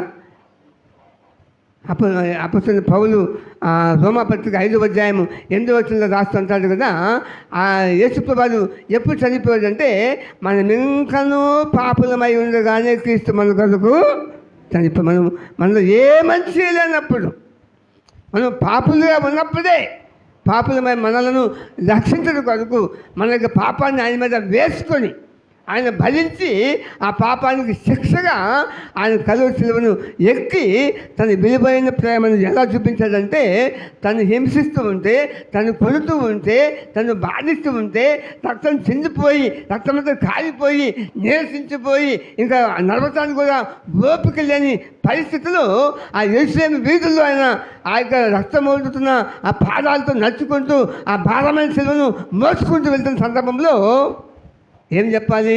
మీరు నాశనం అవ్వా, మీ పిల్లలు నాశనం అవ్వా, మీకు తెగులు రాను, మీకు మేలు చేశాను, మిమ్మల్ని స్వస్థపరిచాను, మీకు అనేకమైన రొట్టెలు పెట్టి మిమ్మల్ని పోషించాను, నా వల్ల మీకు మేలు పొందుకున్నారు, నన్ను ఎలా నిందిస్తారా, నన్ను ఎలా కొడతారా, నన్ను ఎలా హింసిస్తారా, మీరు చావండి అని అన్నారా? ఏమన్నారు? తండ్రి మీరేమి చేస్తున్నారు వీరు వీరిని క్షమించు. ఆమె హల్లెలూయా. ఎందుకైనా ఆయన ప్రేమమయుడు, ఆమె హల్లెలూయా, ఆయన ప్రేమ స్వరూపి, ఆమె హల్లెలూయా. కాబట్టి కాపురమైన మనము ఏమి కలిగి ఉండాలంటే ఆ దైవికమైన ప్రేమ కలిగి ఉండాలి. ఆ ప్రభు యొక్క ప్రేమ లేకపోతే మనం కూడా ఏం చేస్తామంటే, మనం ఎవరైనా మనకు వ్యతిరేకంగా మాట్లాడినా, ఏమైనా చేసినా, లేకపోతే ఏమైనా జరిగినా దాన్ని మనసులో పెట్టుకొని దాని ప్రకారం మనం ప్రవర్తించి వాళ్ళని ఇబ్బంది పెట్టే వారముగా ఉంటాం. అలా మనం ఉండకూడదు. ఆమె హల్లెలూయా. ఏం చూపించాలి? ప్రభు యొక్క అద్భుతమైన క్షమాగుణముతో కూడిన ప్రేమ. ఆమె హల్లెలూయా. హల్లెలూయా. కొంతమంది క్షమిస్తారు కానీ మర్చిపోరు. పైకి చెప్తాడు, నేను క్షమించాను అంటారు, కానీ మనసులో మాత్రం ఉంటుంది. సందర్భం రాగానే నువ్వు ఫలానప్పుడు ఫలాన్ని చేయలేదా, ఫలానప్పుడు ఫలాన్ని విధంగా నన్ను అనలేదా, ఎందుకని మర్చిపోదు. మనసులో మాత్రం ఉంటుంది. సందర్భం వచ్చినప్పుడు పైకి వస్తూ ఉంటుంది తలకాయ. ఎందుకని? నిజమైన ప్రేమ లేదు, క్షమించే ప్రేమ లేదు, మర్చిపోయే ప్రేమ లేదు, వేసే ప్రేమ లేదు. కాబట్టి ఏమవుతుందంటే అది హృదయంలోనే లోపల ఉండి ఉండి సందం వచ్చినప్పుడల్లా పైకి వస్తూ ఉంటుంది. ఆమె హల్లెలూయా. అలా మనం ఉండకూడదు. ఆమె హల్లెలూయా. ఏమంటున్నారు కదా? ప్రేమను, ఓర్పు. ఏముండాలి మనకు? సహనం, ఓర్పు. ఎవరు మనల్ని ఏదైనా అన్నా సరే, నిందించినా సరే, మరి తూలనా సరే, మరి తిట్టినా సరే, మనం చేయని పనులు కూడా మన మీద మోపినా సరే, మనం ఏంటంటే ఓర్పుతో సహించి దేవునికి అప్పగించి ప్రార్థించాలి తప్పితే వాళ్ళని మనం ఎదుర్కొని మనం రుజువు పెట్టుకోవడం కొరకు ఇంక నలుగురు చెప్పుకొని మీటింగ్ చేసి నాకు ముందు మాట్లాడి దానికి పెద్ద చేసి కంపు చేసి సంఘాన్ని పాడు చేసి కాదు కాదు కాదు. ఏం చేయాలి? ఓర్పుతో మనం వాటిని సహించాలి, ఓర్చుకోవాలి. అందుకు ప్రభువు అన్నాడు కదా మత్తయి సువార్త 5:11, జనులు నా నిమిత్తము మిమ్మల్ని నిందించి హింసించి మీ మీద అబద్ధముగా చెడ్డ మాటలు, మామూలు చెడ్డ మాటలు కాదు, అబద్ధముగా చెడ్డ మాటల్లా పలుకున్నప్పుడు మీరు ధన్యులు, మీరు సంతోషించి ఏంటి ఆనందించేది? అవమానానికి ఆనందించమంటాడు, తిట్లు తింటే ఆనందించమంటాడు, సంతోషించమంటాడు. కానీ మన ఆ స్వభావం ఉందా? ఆ ఓర్పు ఉందా? ఆ సహనం ఉందా? పేరుకి సేవకులమే కానీ మరి ఆ లక్షణం లేకపోతే మనం ఎవరికి సేవకులము? సాతాను సేవకులు. మనం దేవుని సేవకులము కాదు మనం. ఆమె హల్లెలూయా. హల్లెలూయా. కాబట్టి ఏమంటే ఓర్పు, సహనం ఉండాలి. ఆమె హల్లెలూయా. కాబట్టి అనేకమైన ప్రతికూలతలు, నిందలు, అవమానములు కదా. యేసుప్రభు కూడా ఆ శిలువకు ఎక్కడానికి ముందు ఆయన అనేక రీతిలుగా నిందించి అవమానించారు. నువ్వు దేవుని కుమారుడు అయితే మాకు చెప్పు, లేకపోతే నువ్వు అని రకరకాలుగా ఆయన నిందించి ఆయన నిందించడు. మౌనంగా ఉన్నారు. మాట్లాడా? జవాబు ఇచ్చాడా? దేవుని కుమారుడు నిరూపించుకోవడానికి ఆయన ఒక మహిమ చూపించాడా? చూపించుకోవచ్చు. కదా. ఆయన దేవుడిని నిరూపించుకోవడానికి ఆయన ఒకసారి దేవుని వేడుకుంటే చాలు కదా. లాజరును లేపినప్పుడు ఆయన ప్రార్థించి సమాధి దగ్గర ప్రార్థన చేసి ఏమంటారంటే, అయ్యా మరి నా ప్రార్థన నువ్వు ఆలకిస్తున్నావని నాకు తెలుసు, నువ్వు ఎల్లప్పుడూ నా ప్రార్థన నువ్వు ఆలకిస్తూ ఉన్నావు అంటాడు. ఆమె హల్లెలూయా. అంటే యేసుప్రభువు ఏదైతే తండ్రి దేవుని అడిగాడో అవన్నీ దేవుడు చేస్తూ వచ్చాడు కదా. అప్పుడు ఆ శిలువ దగ్గర ఒకసారి ప్రభువు ఆజ్ఞాపిస్తే తండ్రిని వేడుకుంటే ఆయన తన యొక్క సైన్యాన్ని పంపించి ఆయన కాపాడలేదా కదా. ఆ యొక్క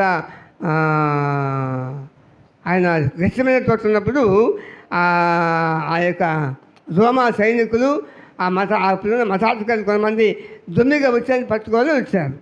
అప్పుడు పేతురు గారికి ఏమొచ్చింది, పేతురు గారికి కోపం వచ్చింది. ఏం చేశాడు, కత్తి తీసి చెవు కోసేశాడు ఒకటి. ఏమొచ్చింది చెప్పండి. ఉంటుంది, ప్రభు దగ్గర ఉంటుంది, కానీ కోపం ఎక్కువ, తొందరపాటు ఎక్కువ, ప్రేమ ఉండదు, సహనం ఉండదు, ఓర్పు ఉండదు, సహించుకోదు. మరి గురుగారి పక్కన ఉన్నాడు కదా, వేసేద్దాం అనుకున్నాడు కదా, వేసేసాడు అంతే, చెవి దాగిపోయింది. ప్రభు ఏమన్నాడు, నీ కత్తి నీ వరలో పెట్టు, కత్తి పుచ్చుకునేవాడు కత్తి ద్వారా నాశనం అయిపోతాడు. ఇప్పుడు నేను వేడుకుంటే నా తండ్రి నా కొరకు 12 సేనా వ్యూహములు పంపించదా. ఆమె నెలలు అక్కడ ఉండే అంతమంది మామూలుతో 100 మంది ఉంటారేమో, 100 మందికి మించి ఉండదు ఆ గుంపు. ఆయన పట్టుకోవడానికి వచ్చినప్పుడు మహా ఉంటే ఒక 60-70 మంది, లేకపోతే 100 మంది వేసుకోండి. ఎంతమంది పంపిస్తాడంట, 12 ఒక సేనా వ్యూహం ఎంతమంది అంట, 6,000, 12 ఆరులు 72,000. ఆమె హల్లెలూయా అండి, 72,000. ఒక్క దేవదూత దిగి వస్తే ఎంతమంది చచ్చిపోయారు, ఒక్క దేవదూత 185,000 మంది చచ్చారు. 72,000 మంది దేవదూతలు అంటే 72,000 ఉంటే 185,000 లెక్క వేసుకోండి మీరేక. కొన్ని కోట్ల మంది లేచిపోతారు. అటువంటి మహాశక్తిమంతుడు మన ప్రభువు. ఒక పనికిమాలినోడు అంటాడు, 3 మేకులు పీక్కొలేనాడు, 3 మేకులు పీక్కొలేనాడు. 3 మేకులు పీక్కోలేక కాదు, ఆయన 3 మేకులు పీక్కోలేక కాదు.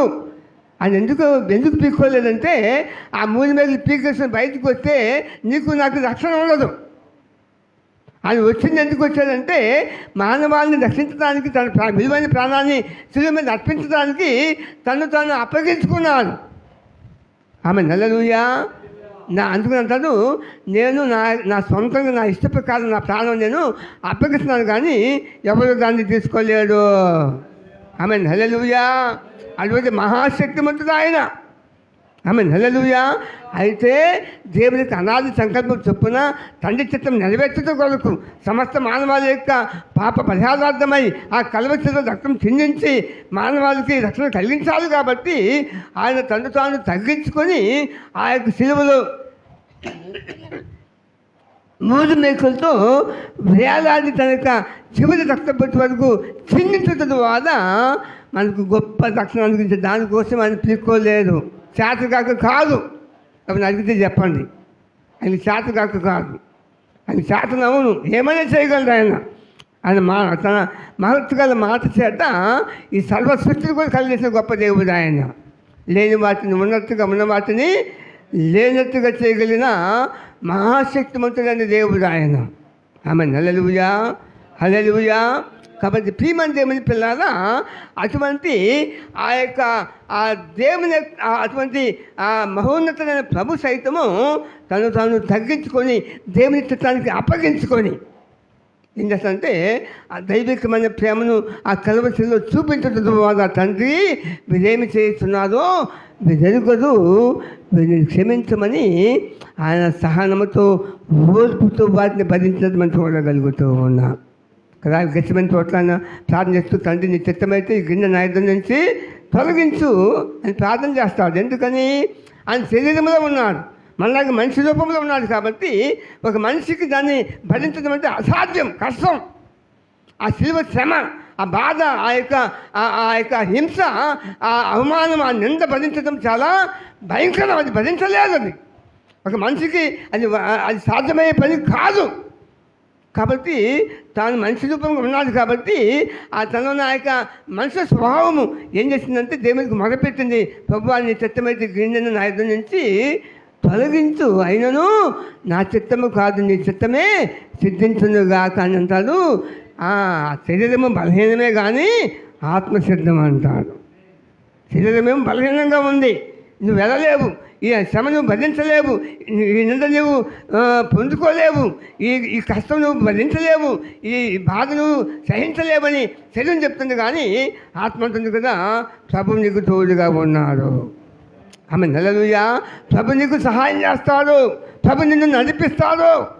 కాబట్టి ధైర్యంగా ఈ దైవికమైన కార్యాన్ని నువ్వు నెరవేర్చగలిగితే, అందుకని ప్రభు గురించి ఆ యొక్క అపోస్తలుడైన పౌలు ఫిలిప్పీ పత్రిక 2వ అధ్యాయంలో మాట్లాడుతూ అన్ని నామముల కంటే ఉన్నతమైన నామమును, ఎందుకు ఆయన సిలువను సహించి, ఆమె హల్లెలూయా హల్లెలూయా, తండ్రి చిత్తానికి లోబడి తను తాను దిక్కులుగా చేసుకొని సిలువ మరణం పొందినంతగా తను తాను వీలైతే చూపించడం ద్వారా అన్ని నామముల కంటే ఉన్నతమైన నామాన్ని దేవుడు దానికి అనుగ్రహించాడు.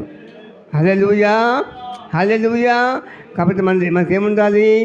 ప్రేమ ఉండాలి, ఓర్పు ఉండాలి. ఓర్పు దైవజనుడికి ఇది చాలా ముఖ్యం. సైతాను కాదు, మరి వివిధమైన విశ్వాసుల ద్వారా, బలహీనమైన విశ్వాసుల ద్వారా మనల్ని శోధిస్తాడు, మన యొక్క సహనాన్ని పరీక్షిస్తాడు, మనల్ని రకరకాలుగా పర్యవేయడానికి వాడు శాయశక్తులు ప్రయత్నిస్తాడు. కానీ మనం ఓర్పుతో ఏం చేయాలంటే దేవుని చిత్తానికి అప్పగించుకొని కదా. దావీదు 8 వనములో గుహలో ఉన్నాడు, సౌలేమో తరుముతున్నాడు, కొంతమందిని చేసుకొని తరుముతూ ఎంత పడుతూ ఉంటే దావీదు పారిపోతున్నాడు. ఆయనతో పాటు కొంతమంది 30 మంది అంతమంది ఉన్నారు. సౌలు వస్తానని చెప్పేసి 8 వనములు వెళ్ళి ఒక గుహలో దాక్కుని లోపలికి వెళ్ళిపోతే కాసేపటికి సౌలు గారు వచ్చాడు అదే గుహలోకి. దేనికోసం? శంఖానివృత్తి కోసం. చూశాడు, ఆయన శంఖానివృత్తి కోసం కూర్చుంటే లోపల దావీదు ఉన్నాడు. ఆ పక్కన వాళ్ళు చెప్పారు, ఇదిగో నీ దేవుడు యెహోవా నీ శత్రుని చేతికి అప్పగించాడు, ఒక వేసేసేయి అయిపోద్ది, మొత్తం మన దరిద్రం పోద్ది అని చంపేయమని చెప్పి సలహా ఇస్తాడు. అప్పుడు దావీదు ఏం చేస్తాడు? యెహోవా అభిషేకించిన వాడిని నేను ముట్టను. ఆమె హల్లెలూయా. ఏం చేస్తాడు చెప్పండి? పగ తీసుకోవటానికి, ప్రతీకారం తీసుకోవటానికి అవకాశం చేతిదాకా వచ్చింది. ఆయన ఎక్కడున్నాడంటే ధర్మశాస్త్ర యుగంలో పంటికి పన్ను, కంటికి కన్ను. చంపేసి ఏం పర్వాలేదు, ధర్మశాస్త్ర ప్రకారము సమయం చంపితే అది తప్పు కూడా కాదు. అయినప్పుడు కూడా ఆయన దేవుని యొక్క చిత్రానికి, దేవుని యొక్క మనసుకు ప్రాధాన్యత ఇచ్చాడు. దేవుడు ఏ విధంగా ఆలోచన చేస్తున్నారు కదా, మీ శత్రువులను మీరు ప్రేమించండి, మిమ్మల్ని హింసించే వారి కొరకు ప్రార్థన చేయండి. అది ప్రభు యొక్క మనసు. కాబట్టి శత్రువుని ఏం చేశాడు? ఆయన ప్రేమించి వాళ్ళని గర్జించి ఆ యొక్క సౌలు యొక్క వస్త్రపు చెవును కత్తిరించి తీసుకొని వెళ్ళిపోయాడు. ఆమె హల్లెలూయా. సభలో ఆ యొక్క గుహలోంచి బయటకు వచ్చి కొంత దూరం వెళ్ళినాక ఆ యొక్క దావీదు బయటకు వచ్చి ఏమన్నాడు? తండ్రి, వెళ్ళిన వాడ ఎవరిని వెతుకుతున్నావు?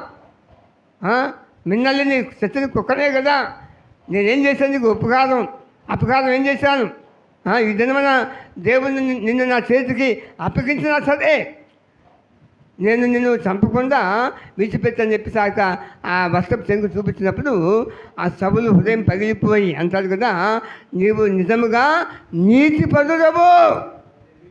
ఎవరంతా? దావీదు ఎవరంతా? దేవుని యొక్క చిత్తాన్ని ఎవరైతే చేస్తారో వాళ్ళే నీతిమంతులు. నువ్వు నిజంగా నీతిపరుడవు. ఎందుకంటే ఈ దినమన నువ్వు నా అపకారమునకు ఉపకారం చూపించావు. ఆమె హల్లెలూయా. మనకు ఎవరైనా ద్రోహం చేస్తే, మనకు ఎవరైనా నష్టం చేస్తే, మనం ఎవరైనా అవమానిస్తే, మనకు ఏదైనా ఇబ్బంది కలిగిస్తే మనం తిరిగి దాన్ని ప్రతికృతి చేయటం కాదు, ప్రతిగా దానికి వాళ్ళని నిందించి అవమానించి లేకపోతే వాళ్ళని ఇబ్బంది పెట్టడం కాదు, కానీ దైవికమైన ప్రేమను చూపించి ఓర్పుతో సహనంతో దాన్ని మనము ఎదుర్కొన్నప్పుడు తగిన సమయం ఉంది ఆయనే మనల్ని హెచ్చించి కనిపించే గొప్ప దేవుడు ఆయన. ఆమె హల్లెలూయా అందుకంటాడు కదా, దేవుడు తగిన కాలం మంది మిమ్మల్ని హెచ్చించలాగున బలిష్టమైన ఆయన చేతుల కింద మీరు ఎలా ఉండమంటాడు, దీన మనసులై మిమ్మల్ని మీరు తగ్గించుకోండి అంటారు. ఆమె హల్లెలూయా. కాబట్టి మనకేముండాలి, ఓర్పు ఉండాలి. తర్వాత అంటున్నారు కదా, సాత్వికము, మృదు స్వభావము. కొంతమంది చూడగానే కష్టమని లేచిపోతారు. వాళ్ళ ఆపదం ఎవరితరం కాదు, చాలా కోపం, రౌద్రం, ఆగ్రహం. కానీ మనం ఎలా ఉండాలంట, సాత్వికము, మృదు స్వభావము. సాత్వికులు ధన్యులు, వారు భూలోకమును స్వతంత్రించుకొందరు. ఆమె హల్లెలూయా. మనుషులు సంపాదించాలంటే, వాళ్ళ హృదయాలు గెలుచుకోవాలంటే, మనుషులు ఆత్మలు సంపాదించాలి, మనం ఏముండాలంటే సాత్వికమైన మృదు స్వభావం. ఒక మాట అంటే రెండు మాట తప్ప చెప్పడం కాదు, ఒక కీడు చేస్తే రెండు కీడులు చేయడం కాదు. ఆమె హల్లెలూయా. వాళ్ళు ఏదన్నా మనకు నష్టం కలిగిస్తే వాళ్ళని మనసులో పెట్టుకొని వాళ్ళు దెబ్బ కూర్చే వరకు నిద్రపోకుండా ఉండటము కాదు. ఆమె హల్లెలూయా. ఏం కలిగి మనము సాత్వికము, మృదు స్వభావము, మంచి మెత్తని స్వభావము, దేనికి కూడా త్వరగా స్పందించని దైవికమైన. అందుకు ప్రభు అంటాడు, నేను సాత్వికులను దీన మనసు గలవాడను, మీ మీద నా కాలు ఎత్తుకొని నన్ను నాయన నేర్చుకోండి. ఆమె హల్లెలూయా. ఆయన ఎవరు చెప్పండి, సాత్వికుడు. ప్రజలు వచ్చి ఆయన మొహం మీద గుద్ది ఆయన చెంప మీద ఉన్న వెంట్రుకు లాగివేసి ఉమ్మూస్తూ ఉంటే ఆయన సాత్వికంతో తల ఉంచుకున్నాడు. ఏమీ మారు మాట్లాడలేదు. ఆయన నిందిస్తూ పలు రకాలుగా దూషిస్తూ ఉంటే ఆయన నోరు తెరవలేదంట. ఆయన ఎందుకైనా సాత్వికుడు. బతుకు చేయబడిన గొర్రె పిల్ల ఏ విధంగా మౌనంగా ఉంటుందో ఆయన మౌనంగా ఉన్నాడంట. ఎందుకైనా ఆయన స్వభావం సాత్వికమైనది. ఆమె హల్లెలూయా. ఈ లక్షణాలన్నీ ఎవరికి ఉండాలి, ఎవరికి ఉండాలి? విశ్వాసులు ఉండాలండి, మనకు కాదండి. కాదు. ముందు మనం కలిగి ఉండి వాటిని అనుసరిస్తూ మన స్వారూప్యంలోనికి ప్రభువు అన్నట్టుగా, నేను క్రీస్తుని పోలి నడుచుకున్నట్టు మీరు నన్ను పోలి నడుచుకోమని చెప్పినట్టుగా మనం కూడా ఏం చేయాలంటే మనుషులుగా చూడాల్సింది కదా. థామస్ గారును, లేకపోతే మోషే గారును, సాల్మోన్ను, లేకపోతే ఇమ్మానుయేల్ గారును, వాళ్ళని గారు మనం చూడాల్సింది. ఎవరిని చూడాలి? మనల్ని రక్షించిన మన ప్రభు అయిన యేసుని చూసి ఆయన మాదిరి మనం అనుసరించే వారముగా ఉండాలి. ఆమె హల్లెలూయా. ఎవరైనా సరే పౌలులాగా యేసు ప్రభు యొక్క మాదిరి కలిగి జీవిస్తే వారిని చూడొచ్చు, కానీ అందరిని చూడటానికి కుదరదు. కానీ మన మనుషులుగా చూడాల్సింది ఎవరంటే ప్రభు వైపు చూసి ఆ ప్రభు యొక్క మాదిరిలో మనం ముందుకు సాగినప్పుడు, ఏదైతే దేవుడు మన మీద మరి ఏమంటారు ఏర్పాటు కలిగి ఈ ఉన్నతమైన పిలుపులు మనం ఏర్పాటు చేసుకున్నాడు, లేకపోతే ఈ యొక్క కృపను మనకు అనుగ్రహించాడు. ఈ ప్రస్తుతమైన పిలుపులు మనం కొనసాగటానికి దైవ చిత్తం నెరవేర్చి దేవుని సందులో దేవుడు మనకి ఏదైతే పనిని అప్పగించాడో ఆ పనిని మరి ముగించటకు. ఆమె హల్లెలూయా. హల్లెలూయా. హల్లెలూయా. అక్కడంతా చూడండి 12వ వచనంలో, విశ్వాస సంబంధమైన మంచి పోరాటము నిత్య జీవము చేపట్టము. మన అంతిమ లక్ష్యం అదే కదా. ఆ యొక్క విశ్వాసములు ఆ మంచి పోరాటాన్ని పోరాడుతూ ఆ నిత్య జీవానికి మనము వారసులం అవుతూ అనేక మందిని అక్కడ తీసుకెళ్ళవలసిన బాధ్యత భారం మన మీద దేవుడు పెట్టారు. ఆ పనిలో మనం నమ్మకం ఉండకపోతే మనము రెండంతుల లెక్క ఆయనకి అప్పగించవలసిన మన కఠినమైన తీర్పు మనకు రాబోతుందని మనం గుర్తెరిగి ఈ పవిత్ర మనం మరొకసారి దేవునికి సమర్పించుకొని అప్పగించుకొని దేవుని చిత్తానికి లోబడి ఆయన చిత్తానుసారమైన సేవ చేసి దేవుని నామాన్ని మహింపరుద్దాం.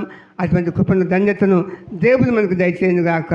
మరి ఈ సమయంలో మరి సమయం ఇచ్చిన మరి దైవ సేవకులు, స్థానిక సంఘ కాపరి మరి మోజస్ పాల్ గారికి, స్థానిక సంఘానికి కూడా నా ప్రత్యేకమైన వందనాలు తెలియపరుస్తున్నాను. ఇంకా రాబోయే దినాలు ఇంకా మరి సంఘానికి దేవుడు అత్యధికంగా ఆస్వాదించి దీవించి పద్దెలు చేయలాగున మనం ప్రత్యేకంగా ప్రార్థన చేద్దాం. దేవుడు మనల్ని దీవించి ఆస్వాదించను గాక. Praise the Lord. దేవుని దేవునికి స్తోత్రం చెప్దాం. హల్లెలూయా, హల్లెలూయా. ఈ యొక్క కడవరి దినాల్లో దైవ సేవకులు ఉండవలసిన విషయాలు దేవుని ఆత్మ చేత, దైవాభిషేకం చేత దేవుని దాసులు మనకి నేర్పించిన సత్యాన్ని బట్టి మనమందరం గంభీరంగా దేవుని స్తోత్రం చెప్దాం. హల్లెలూయా, హల్లెలూయా. ముగించుకుందామండి. మరి ప్రార్థన చేసుకుందాం. దయచేసి అందరు కళ్ళు మూసుకోండి. ఎందుకంటే సమయం అయింది కనుక, మళ్ళా దూర ప్రయాణాలు వెళ్ళే పరిస్థితి ఉంది కనుక మనమందరం కూడా ప్రార్థనాపూర్వకం ఉందాం. మనం చూడవలసింది ఎవరి వైపు, మనం నేర్చుకోవలసింది, మనం నడవలసిన విధానాన్ని దైవజనుల ద్వారా దేవుడు మనతో మాట్లాడిన విషయాన్ని జ్ఞాపకం చేసుకుంటూ మళ్ళీ మనం సరిచేసుకుంటూ ఈ కడవరి దినాల్లో దేవుని సేవార్థమై సన్నద్ధులమై నీతిని, భక్తిని, విశ్వాసమును, ప్రేమను, సాత్వికం కలిగి జీవించడానికి పరిశుద్ధాత్మ దేవుడు ఆయన సేవకులమైన మనందరికీ దేవుడు దయచేసినట్టుగా దేవుని స్తోత్రం చెప్దాం. హల్లెలూయా, హల్లెలూయా. ఈ సమయంలో మరి స్టీవెన్ అయ్య గారు వచ్చి ప్రార్థన చేస్తారు. ఆ తర్వాత ఆశీర్వాదం అయ్య గారు ఇస్తారు కనుక మనమందరం ప్రార్థన పరుకుందాం. స్టీవెన్ అయ్య గారు వచ్చి ప్రార్థనలు నడిపిస్తాడు. స్తోత్రం. ఎంత దూరమైనా అది ఎంత భారమైనా, ఎంత దూరమైనా అది ఎంత భారమైనా, యేసు వైపు చూడు నీ భారమంత తీరు, యేసు వైపు చూడు నీ భారమంత తీరు, తీరానికి చేరు, ఆ తీరానికి చేరు. ఎంత దూరమైనా నడచి నడచి అలసిపోయినావా, నడువలేక సొమ్మసిల్లి నిలిసిపోయినావా, నడచి నడచి అలసిపోయినావా, నడువలేక సొమ్మసిల్లి నిలిసిపోయినావా, కలువరి గిరిదనుక శిలువ మోసిన, కలువరి గిరిదనుక శిలువ మోసిన, నజరేయుడేసు నీ ముందు నడువగా, నజరేయుడేసు నీ ముందు నడువగా, ఎంత దూరమైనా అది ఎంత భారమైనా. ఆమేన్, ఆమేన్. దేవుని వైపు చూస్తూ ఈ శ్వాస యాత్రలో, పరుగు పందెంలో, ఈ సేవా పరిచయంలో ముందుకు సాగడానికి మళ్ళీ మనం యేసు వైపు చూస్తూ ముందుకు సాగుదాం. ప్రార్థన చేస్తాడు. ప్రార్థన చేసుకుందాం. అద్భుతమైన మాటలు దైవజనులు దేవుడు నిలబెట్టుకుని మనందరితో, సేవకులమైన మనతో, విశ్వాసులైన మనతో ఈ అంచె దినాలలో మనము సరిచేసుకుని ఆయన్ని హత్తుకుని ఆయన పాదాల దగ్గర గడపటానికి ప్రభు మనకి అమూల్యమైన దేవుని మాటలు ప్రభు మనకు అనుగ్రహించారు. దయగలిగిన మా తండ్రి, సకల ఆశీర్వాదములకు సృష్టికర్తమైన మా దేవా, నీకే కృతజ్ఞతాస్తుతి స్తోత్రాలు, మీకే కృతజ్ఞతాస్తుతి స్తోత్రాలు.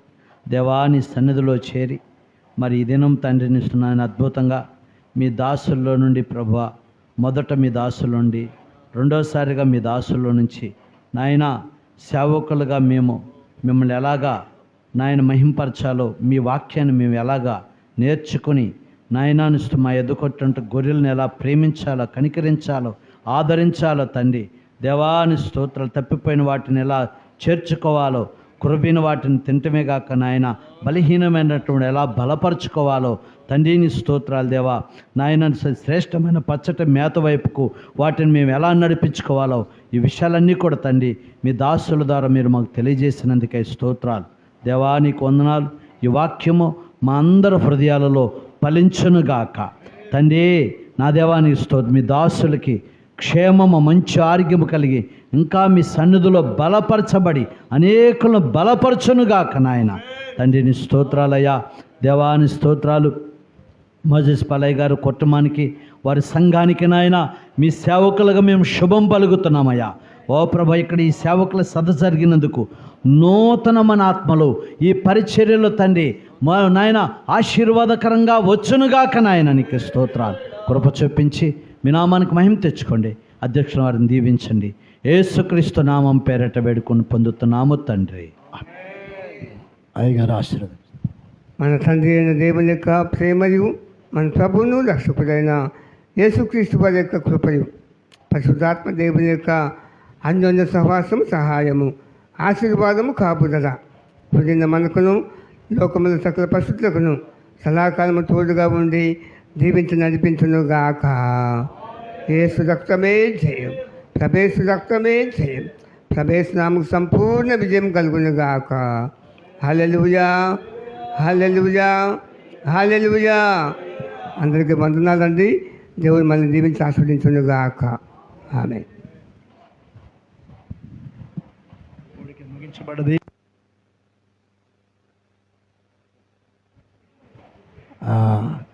ఓట్ ఆఫ్ థ్యాంక్స్ చెప్పాలి. స్థానిక పాస్టర్ గారు వచ్చి ఓట్ ఆఫ్ థ్యాంక్స్ చెప్తాడు కాబట్టి ఒక 5 నిమిషాల్లో 5 నిమిషాలు కూర్చోండి, ముగించుకుందాం. అయిపోయింది కానీ కాస్త ఆకలిగా ఉండవచ్చు, మీరు పెందలాడొచ్చారు కాబట్టి ఏం లేదు పెద్దగా.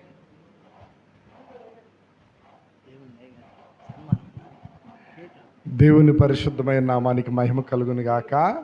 అలాగే జేపీటీ మన ఆత్మీయ నాయకులు థామస్ అయ్య గారికి వందనాలు, చేరువచ్చిన దేవుని సేవకులందరికీ కూడా వందనాలు. అద్భుత రీతిగా ఈ దినాన ప్రభు మన మధ్య ఆయన సన్నిధిని జరిగించారు. పరిశుద్ధాత్మ దేవుడే సేవకుల్లో ఉండి బలమైనటువంటి సంగతులు మాట్లాడారు. దేవునికి మహిమ కలుగును గాక. రైట్, మంచిది. ఒక చిన్న కేక్ ఉంది. ఈ కేక్ దేనికయ్యా అంటే, గత నిన్నటి దినాన నేను బాప్తీసం తీసుకున్నటువంటి రోజు, శరీర సంబంధమైనటువంటి పుట్టినరోజు జరుపుకోవటానికి ఇష్టపడను, కానీ ఆత్మ సంబంధమైనటువంటి పుట్టినరోజు మాత్రం ప్రతి సంవత్సరం జరుపుకోవటానికి ఇష్టపడతాను. ఎస్పెషల్లీ ఈ రోజున సేవకుల మధ్యలో ఈ దినాన ఈ రీతిగా జరుపుకోవాలని ఆశపడ్డాను. దేవునికి స్తోత్రం కలుగును గాక. ఈ కేక్ కట్ చేసిన తర్వాత చక్కగా మనం భోజనాలకు సిద్ధపడదాం. దేవునికి స్తోత్రం.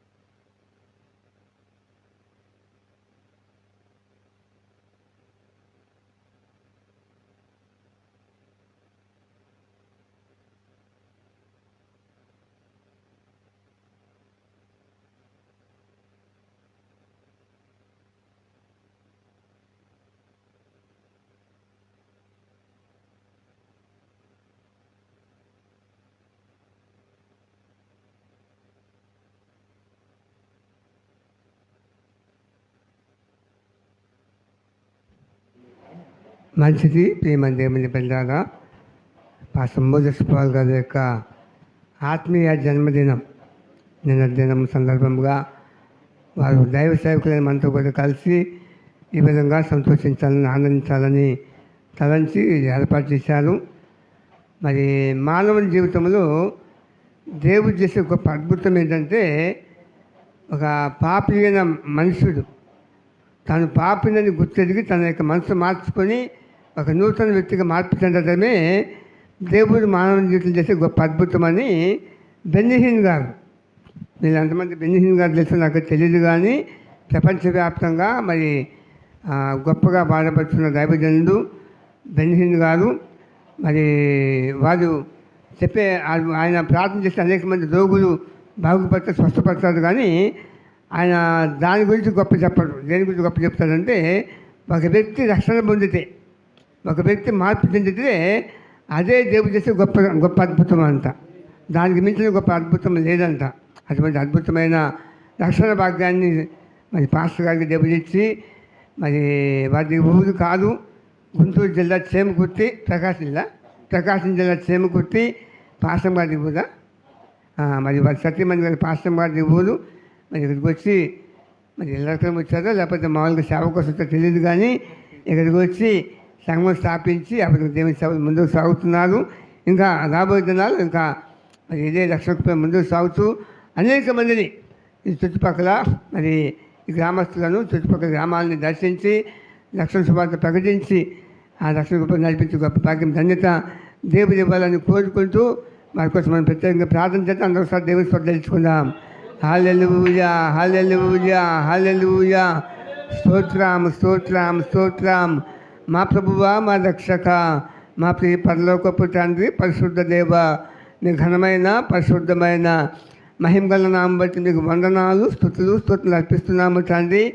ఈ మధ్యాహ్న కాల సమయంలో ప్రభా మా ప్రియ సహోదరులు మీ దాసులు ప్రభా మోజస్పాలు కానీ ప్రభా మీరు దర్శించి ప్రభా ఈ లోకం నుంచి వారిని ప్రత్యేకించి మీ గొప్ప రక్షణ భాగ్యం అనుగ్రహించి మరి తన యొక్క పాప జీవితం నుంచి విడిపించబడి ఈ మరి మీ రక్షణ కృపలో ముందుకు సాగే గొప్ప భాగ్యాన్ని ధన్యతను అనుగ్రహించిన ఈ ప్రత్యేకమైన శుభ సందర్భానికి మరి వారు మరి అనుసరించి బాబా ఈ కేకుని కట్ చేసి మిమ్మల్ని మహింపస్తుంది కదా బాబా వారిని ప్రత్యేకమైన జీవిత కృపలో భద్రపరచండి. ఏదైతే రక్షణ భాగ్యం వారిని పొందుకొని మీ రక్షణ స్వార్థ ప్రకటిస్తున్నారో ఆ విధంగా అనేక మందికి బాబా ఈ రక్షణ స్వార్థను అందించి మీ వైపు తిప్పే ఒక మంచి సాధనముగా మీరు వారిని వాడుకోనండి. మీ రెండుట ఆత్మ చేత అభిషేకించి మీరు బలపరచమని ప్రార్థిస్తున్నాం. ఆ విధంగా మా జీవితకాలం అంతయు మీరు అక్కడ పర్యంతం ప్రభా నమ్మకమైన సాక్షిగా మీ కొరకు జీవించి తాను రక్షణ పొందినప్పుడు ఏదైతే తీర్మానం చేసుకొని ప్రతిష్ట చేసుకున్నారో దానికి అనుగుణంగా మా జీవితకాలం అంతా జీవిత గొప్ప భాగ్యం దాన్ని అనుగ్రహించి వారిని జీవించమని వారికి పరిచయను ఆస్వాదించమని యేసు పరిశుద్ధ నామమున అడిగి వేడుకుంటున్నాము పరమ తండ్రి. ఆమేన్ ఆమేన్.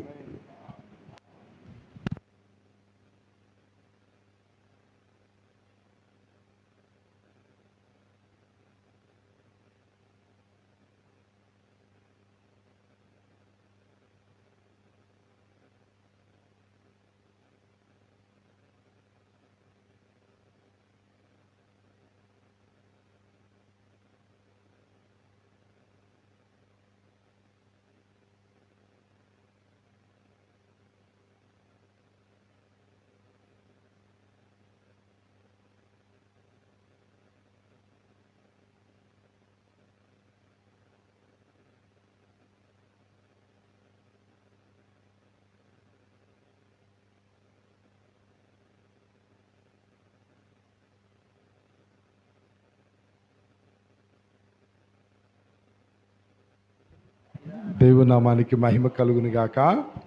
అయ్యారు ఎన్నోదని అడుగుతున్నారు. 2006వ సంవత్సరంలో ప్రభు రక్తం ద్వారా కడగబట్టడానికి దేవుడు కృప చూపించి ఆయన సాధనంగా వాడుకుంటూ ఉన్నారు. దేవునికి స్తోత్రం. మంచిది ప్రియ దేవుని సేవకులారా, 1-2 నిమిషాలు ముగించుకోబోతున్నాం. అద్భుత రీతిగా ఈ మాసంలో జేపీటీ ఈ దైవ సేవకులు ఈ ప్రాంతంలో జరగటం చాలా ఆశీర్వాదకరం. దేవునికి స్తోత్రం కలుగుని గాక. బలమైనటువంటి సందేశాలను ప్రభు మనతో మాట్లాడారు. అందుని బట్టి నేను ఎంతగానో దేవుణ్ణి స్తుతిస్తూ ఉన్నాను. ఈ ప్రాంతానికి ప్రత్యేకంగా వచ్చినటువంటి దేవుని దాసులు ఘనులు థామస్ అయ్య గారికి ప్రత్యేకంగా వందనాలు తెలియజేస్తున్నాను. దేవునికి స్తోత్రం కలిగింది గాక. అలాగే తల్లి సమానులు జ్యోతమ్మ గారికి కూడా ప్రత్యేకమైన వందనాలు. తెలంగాణ ఆంధ్ర కోఆర్డినేటర్లుగా ఉన్నటువంటి ఇమానియల్ అయ్య గారికి అలాగే సాల్మాన్ అయ్య గారికి ప్రత్యేకమైన వందనాలు. చేరువచ్చినటువంటి జేపీటీ దేవుని సేవకులందరికీ కూడా ప్రత్యేకంగా నా వందనాలు తెలియజేస్తున్నాను. చాలా మంచిది మీరు మా మధ్యకి రావడం. సంఘం కోసం ఈ పరిచర్య కోసం ప్రార్థన చేయండి. ఆ సంఘస్థులందరూ కూడా ప్రేమపూర్వకమైన విందుని ఏర్పాటు చేస్తారు. దేవుని సేవకులు భోజనం చేసిన తర్వాతే మనం సెలవు తీసుకుందాం. మీ అందరికి కూడా ప్రభు నామాన్ని బట్టి ప్రత్యేకంగా వందనాలు తెలియజేస్తున్నాను. దేవుని నామానికి మహిమ కలుగును గాక. దేవునికి స్తోత్రం. Thank you. సెలవు తీసుకుందాం.